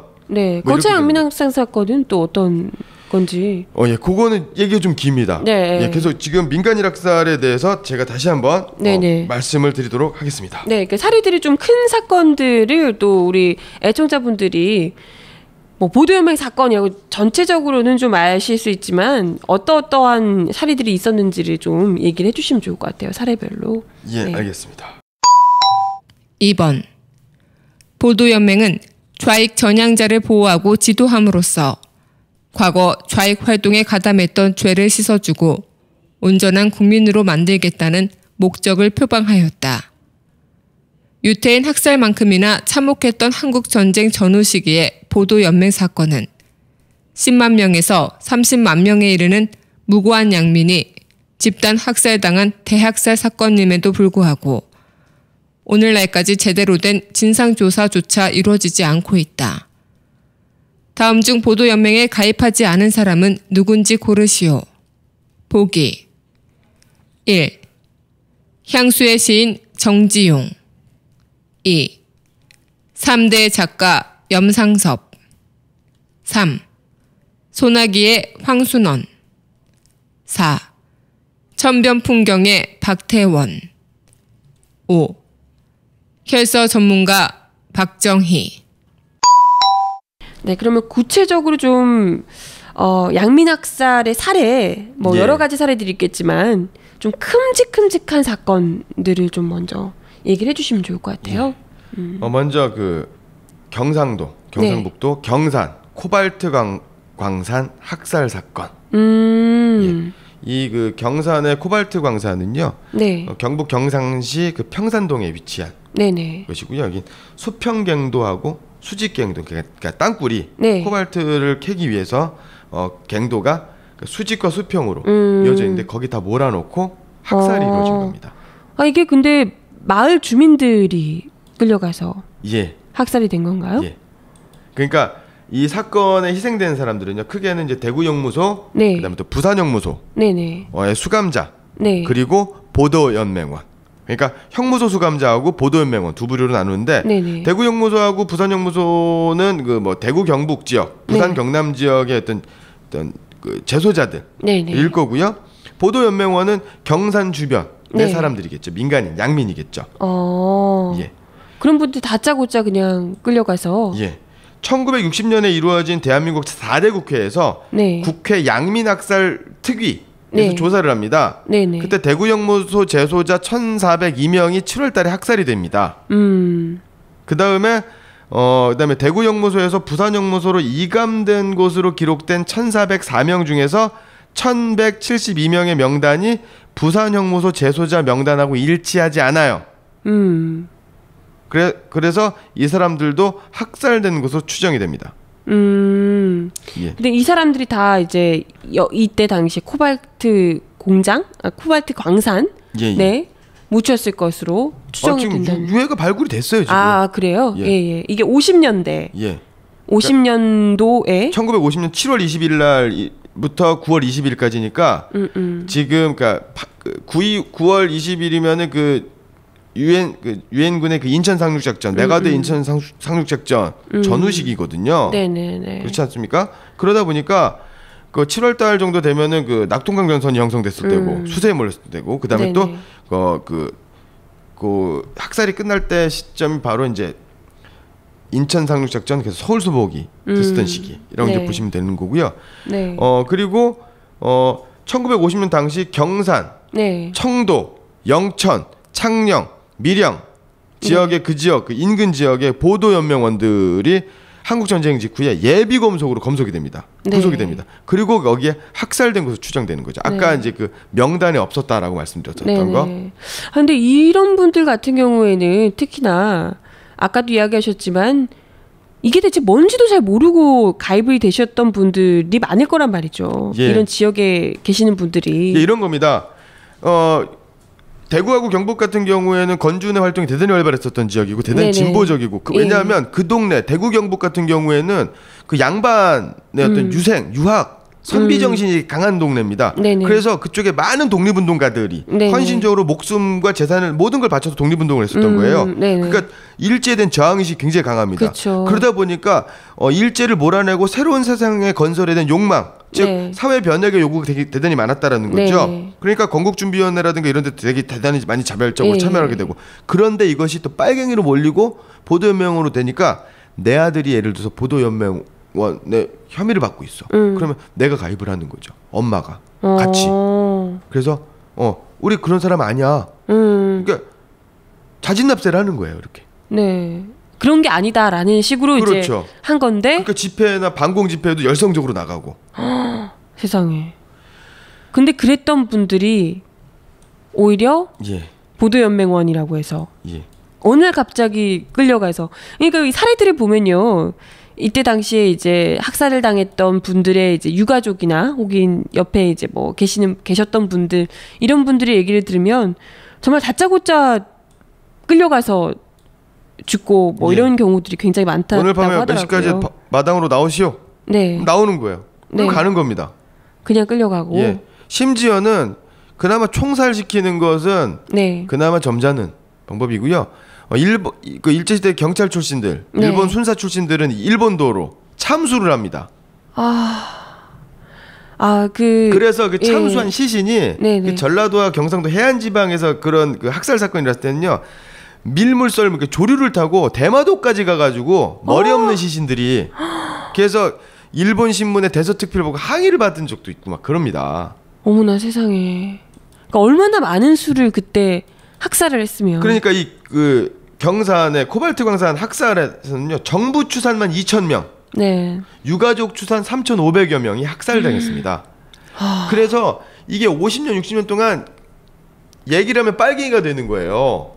그걸 유가족분들이 정말 벙어리 냉가슴 예. 알고 계셨겠군요. 이게 그러면 발견이 됐으면 이 코발트 광산에 거의 뭐 유해가 가득했겠네요. 그렇죠. 갱도는 그 당시 폐쇄된 상태로 있었다가 2005년에 진실화해를 위한 과거사정리위원회가 네. 이제 설치가 되고 정부 주도로 유해가 발굴이 시작되고요. 2009년에 과거사위원회에서 이 경산 코발트 광산 학살은 군경에 의한 학살이다. 정부군에 의한 학살이다. 대한민국 네네. 정부에 의한 학살이다. 네. 그런데 이후에 수습 작업이 진행이 되지 않습니다. 왜요? 2009년 이후면 누가 대통령이죠? 이명박 대통령이죠. 네. 그런데 이명박 대통령 경상도 사람 아닙니까? 그러게요. 참 뭐 사실 뭐 3,000명, 2,000명, 3,000명이면 그 유해를 발굴하는 것도 상당히 좀 어렵긴 하겠습니다만은 어찌됐건 그렇다 하더라도 정부군에 의해서 민간인들이 예. 학살이 된 거라면 생각해 보십시오. 해골 바가지가 3,000개가 나오는 거예요. 진짜 끔찍하네요. 예, 그것도 전쟁 때문이 아닙니다. 예. 군에서 정부군에서 민간인 그래서 학살한 사건입니다. 그나마 발굴된 유해는 유족회가 마련한 네. 컨테이너 안에 예. 방치되어 있습니다. 아직도 제대로 수습이 안 돼서 수습 못하고 유해가 땅에 묻히지 못했군요. 예. 네. 마지막 뭐 여러 가지가 있는데요. 또 하나 네. 대표적인 것 네. 사람 중에 대표적 이렇게 말씀드리는 것도 정말 죄송하고 안타까운데 네. 거창 민간인 학살 사건이라는 게 있습니다. 네. 이건 이제 시기적으로는 언젠가요? 1951년 2월 그러니까 이제 이때부터 이제 빨치산 네. 지리산에서 빨치산 네. 의 싸움 네. 토벌대와 빨치산 간의 전투가 벌어지기 시작했었을 네. 때고요. 경상남도 거창군 신원면에서 한국군에 의해서 발생한 민간인 네. 대량 학살 사건입니다. 이 무장공비, 그 빨갱이, 공비소탕 명목으로 500여 명을 박산이라는 그 지역의 인근 산에서 총살을 하게 되는 거고요. 네. 국회조사단이 파견이 됩니다 당시에. 네. 그런데 경남지구 계엄 민사부장 김종원 대령입니다. 이 사람도 친일 민족 반역자입니다. 국군 일개 소대로 하여금 공비를 가장 하여 네. 위협으로 총격을 합니다. 공비를 가장해서 공비인 것처럼 국군 일개 소대를 하여금 그러니까 네. 김종원이라고 하는 이 민족 반역자가 네네. 이 학살자가 자기 휘하에 수하에 국군 일개 소대한테 너네들이 공비처럼 꾸미고 네. 가서 총격을 해라. 위협 총격을 해라. 네. 라고 해서 사건을 은폐하려고 합니다. 헐. 국회조사단이 오니까 네네. 그 조사를 무마하기 위해서 무장공비인 것처럼 빨치산인 것처럼 해서 네. 네. 총을 쏴서 하려고 했었던 거고요. 그런데 이 국회 조사 결과 사건의 전모가 밝혀지게 됩니다. 그래서 내무부 장관, 법무부 장관, 국방부 장관이 모두 3명이 그만두게 되죠. 그런데 이 김종원, 오익경, 한동석, 이종배 이런 사건의 주모자들은 군법회의에 회부가 됩니다. 네. 실형 선고 받습니다. 네. 그러나 특사로 석방이 됩니다. 근데 이제 이게 정확히 어떤 일 때문에 그렇게 된 건지를 먼저 좀 얘기를 해주시면 좋을 것 같은데. 6.25 전쟁과 아까 말씀드렸던 것처럼 지리산을 근거로 해서 그 빨치산과 토벌대 아주 격렬한 지루한 전투가 이제 벌어지게 되는 거죠. 네네. 그래서 공비소탕을 위해서 주둔하고 있었던 대한민국 11사단 일명 젓가락 부대라고 하죠. 11사단의 연대장 오경익, 한동석, 뭐 이런 사람들이 이 민간인 학살 범죄를 일으킨 겁니다. 뭐냐면 이 거창이면 지리산 인근 지역이니까요. 밤에 몰래 빨치산이 와서 이제 보급 투쟁이라고 하죠. 그 먹을 것 산에 먹을 게 없으니까. 네네. 뭐 이렇게 해서 먹을 걸 좀 달라라고. 그래서 음식이라든가 이런 걸 하는 거고 그 빨치산 중에서는 가족도 있었을 거고요. 친척도 있었을 거고요. 네네. 뭐 이런 사람도 있었을 거고. 왜냐면 그 지역의 연고자들이 빨치산 투쟁하는 경우가 있으니까. 그러면 그 가족들도 있는 거 아닙니까? 네. 그런데 낮이 되면 전세가 바뀌어서 국군이라든가 국군 경찰이 들어오게 되는 거죠. 그러니까 낮에는 국군 세상, 밤에는 빨치산 세상 이렇게 되는 겁니다. 그러면 사실 그 지역에 계시는 분들은 어찌됐건 본인들이 목숨을 부지하려면 뭐 빨치산이 왔을 때는 빨치산을 도와주고 국군이 왔을 때는 국군을 도와주고 이럴 수밖에 없는 상황인 거잖아요. 뭐 음식을 달라 그러면 주고. 그렇죠. 네네. 근데 어찌됐건 그렇게 됐을 때 우리 국군이 얘네들이 빨치산을 도와준다라는 명목으로 이 마을 주민들을 학살했다는 거죠. 그래서 3일 동안 3개 군에 1,400여 명의 주민들이 총살당하고 참수당하는. 1,400명이요? 그럼 마을 주민들이 거의 대부분 다 학살이 된 거네요. 이건 보도연맹과는 또 상관이 없는 건가요? 그렇죠. 그냥 학살한 거예요? 근데 이제 이 사람들이 억울하게 학살당할 때 학살당한 이유가 빨갱이라서 빨갱이를 도와준 사람들이다. 네. 빨갱이 부역자다. 이런 거죠. 그렇군요. 일종의 진짜 좀 화풀이를 한 것 아닌가 싶기도 하고, 근데 이 사실을 은폐하기 위해서 나중에는 아까 조사를 하러 내려왔던 사람들이 내려오기 전에 그렇죠. 국군을 시켜서 빨갱이로 이장해서 빨치산으로 이장해서 위협 사격을 이 주민들이 빨갱이가 죽인 것처럼 하려고. 그렇죠. 와, 봐봐라 진짜. 빨갱이들이 내려서 지금도 총 쏘고 가지 않냐. 빨갱이들이 죽인 거다. 진짜 잔인하네요. 잔인하고 치졸하네요. 그래서 이것 때문에 나중에 이제 잘못했다는 것을 어찌됐건 이제 인정하고 정부에서도 인정하고 처벌을 받아야 마땅했지만 그것마저도 처벌받지 않고 다 풀려났다는 거죠. 맞습니다. 그러면 이렇게 연구자에 따라 다르지만 최대 30만 명, 최소 10만 명. 10만 명이면 조그만 소도시 한 명이 없어지는 겁니다. 그죠. 그러면 30만 명, 10만 명이라고 했을 때 유가족, 직계가족과 뭐 가까운 가족, 친척들까지 하면 관련자가 수백만 명입니다. 그러게요. 그런데 왜 이러한 엄청난 학살이 은폐되고 표면으로 드러나지 않았을까요?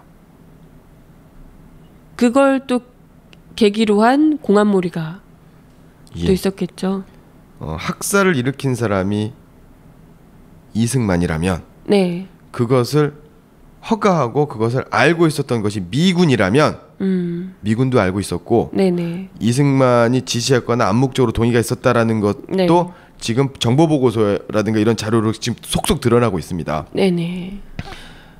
이것을 은폐한 사람은 박정희입니다. 5.16 군사정변이 일어나게 되죠. 일어나게 되면서 유가족들의 어떤 진상 규명 요구, 책임자 처벌의 요구를 국가보안법 위반으로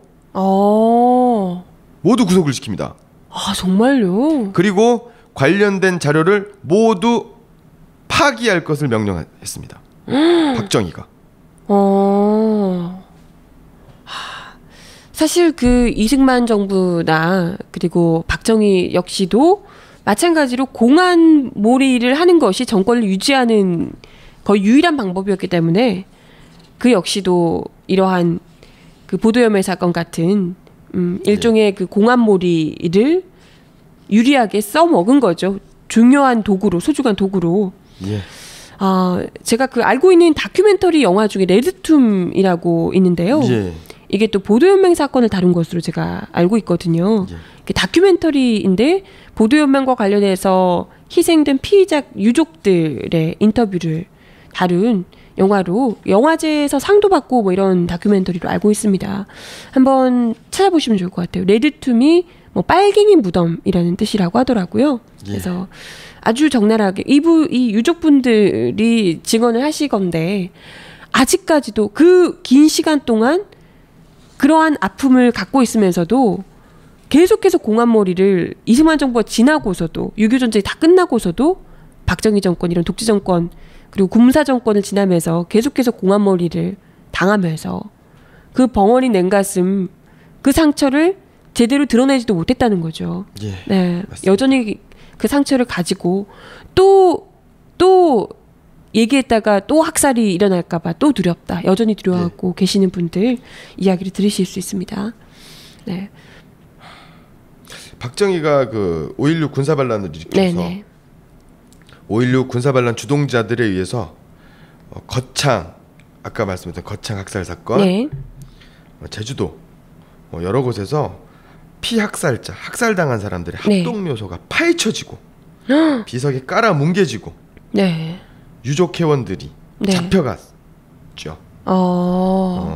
그리고 학살 진상 요구 운동은 군인과 경찰, 군경에 대한 증오심을 고취시키는 용공 이적 행위이기 때문에 용공 이적 행위로 규정짓고 중앙정보부, 그다음에 공안기관을 통해서 아주 악랄하게 탄압을 하게 되는 거죠. 아니 그 피해자분들을 유족분들까지도 그렇게까지 억울하게 가족을 잃은 것도 모자라서 유족들까지도 빨갱이로 몰려가지고 탄압을 받는다니 얼마나 힘든 시기를 보내셨을까 싶습니다.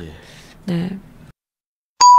3번 2004년 개봉해 1200만의 관객을 동원한 영화 태극기 휘날리며에서 배우 고 이은주가 맡은 배역인 영신의 안타까운 죽음은 보도연맹 사건과 관련이 깊다. 그렇다면 지난 2013년 구자완 감독에 의해 1950년대 경남 지역에서 일어난 민간인 학살인 국민보도연맹 사건을 다룬 장편 다큐멘터리 영화의 이름은 무엇인가? 이 영화는 2013 서울 독립영화제에서 우수 작품상을 수상했다. 1. 건국 대통령 이승만 2. 또리 장군 3. 지슬 4. 천안함 프로젝트 5. 레드툼. 아무튼 지금 52강으로요. 저희가 건국의 아버지, 학살의 아버지라는 제목으로 보도연맹 사건과 관련해서 그리고 6.25를 전후해서 일어났던 우리 군, 우리 정부군에 의한 민간인 학살 이야기를 함께 했습니다. 적게는 10만 그리고 많게 잡은 30만까지도 학살이 됐던 이런 끔찍한 사건인데요. 가족과 국민과 가족과 우리 민족이죠. 네네. 이 사람들의 생명을 지켜달라고, 안전을 지켜달라고, 재산을 지켜달라고 쥐어준 총으로, 그 총알로 개가 주인을 문격이죠. 그렇죠. 맞습니다. 더 아이러니한 것은 이러한 학살이, 민간인 학살이 친일 부역 독재 정권을 유지하는데 아주 60-70년 넘게 계속해서 쓰여왔다는 겁니다. 이러한 억울한 민간인들의 학살이요. 지금이라도 이분들의 억울한 넋을 물론 이제 과거사 이 규명을 통해서 진상 규명을 통해서 조금씩 밝혀오긴 했었지만요. 지금 또 다시 거꾸로 돌아가고 있는 박근혜 정권, 이명박 정권을 지나면서 다시 또 제자리 걸음을 하고 있습니다. 지금이라도 이러한 안타까운 희생자들의 넋을 달래고 또 유족들의 억울한 세월을 다시 또 이제 보상을 해주고 하는 작업들이 분명히 필요할 것 같습니다. 예. 네. 그래서 민주주의가 필요한 것이고요. 네네. 마지막으로 말씀을 드리자면 네. 그때나 지금이나 죄를 지은 자들이 학살자들이 사죄하기는커녕 네. 공산군에 가담할지 몰라서 학살을 했다. 네. 라는 죄의식 없는 변명. 참. 네. 이거 완전히 단죄를 해야 되는 거고요. 네네. 유태인 학살과 마찬가지로 유엔의 규정이 그렇습니다. 유대인 학살 네. 같은 경우는 공소시한에 제한이 없습니다. 이 주민 집단 학살, 네네. 한국 전쟁 시기에 미군에 의해서 그랬든 대한민국 국군에 의해서 그랬든 네. 북한군에 의해서 그랬든 네네. 무고한 양민에 대한 학살은 그럼요. 공소시효에 제한을 두지 않고 끝까지 추적하고 끝까지 진상 규명을 해서 책임자를 처벌하고 역사를 바로잡고 그 유가족에 맺힌 한을 풀어주는 것. 네네. 맞습니다. 그래서 민주주의가 중요한 것 아닌가? 네, 맞습니다. 그런 생각이 드는 화요일입니다. 네. 오늘 52강 건국의 아버지, 학살의 아버지 편을 함께 하셨습니다. 오늘도 말씀 감사합니다. 네, 고맙습니다.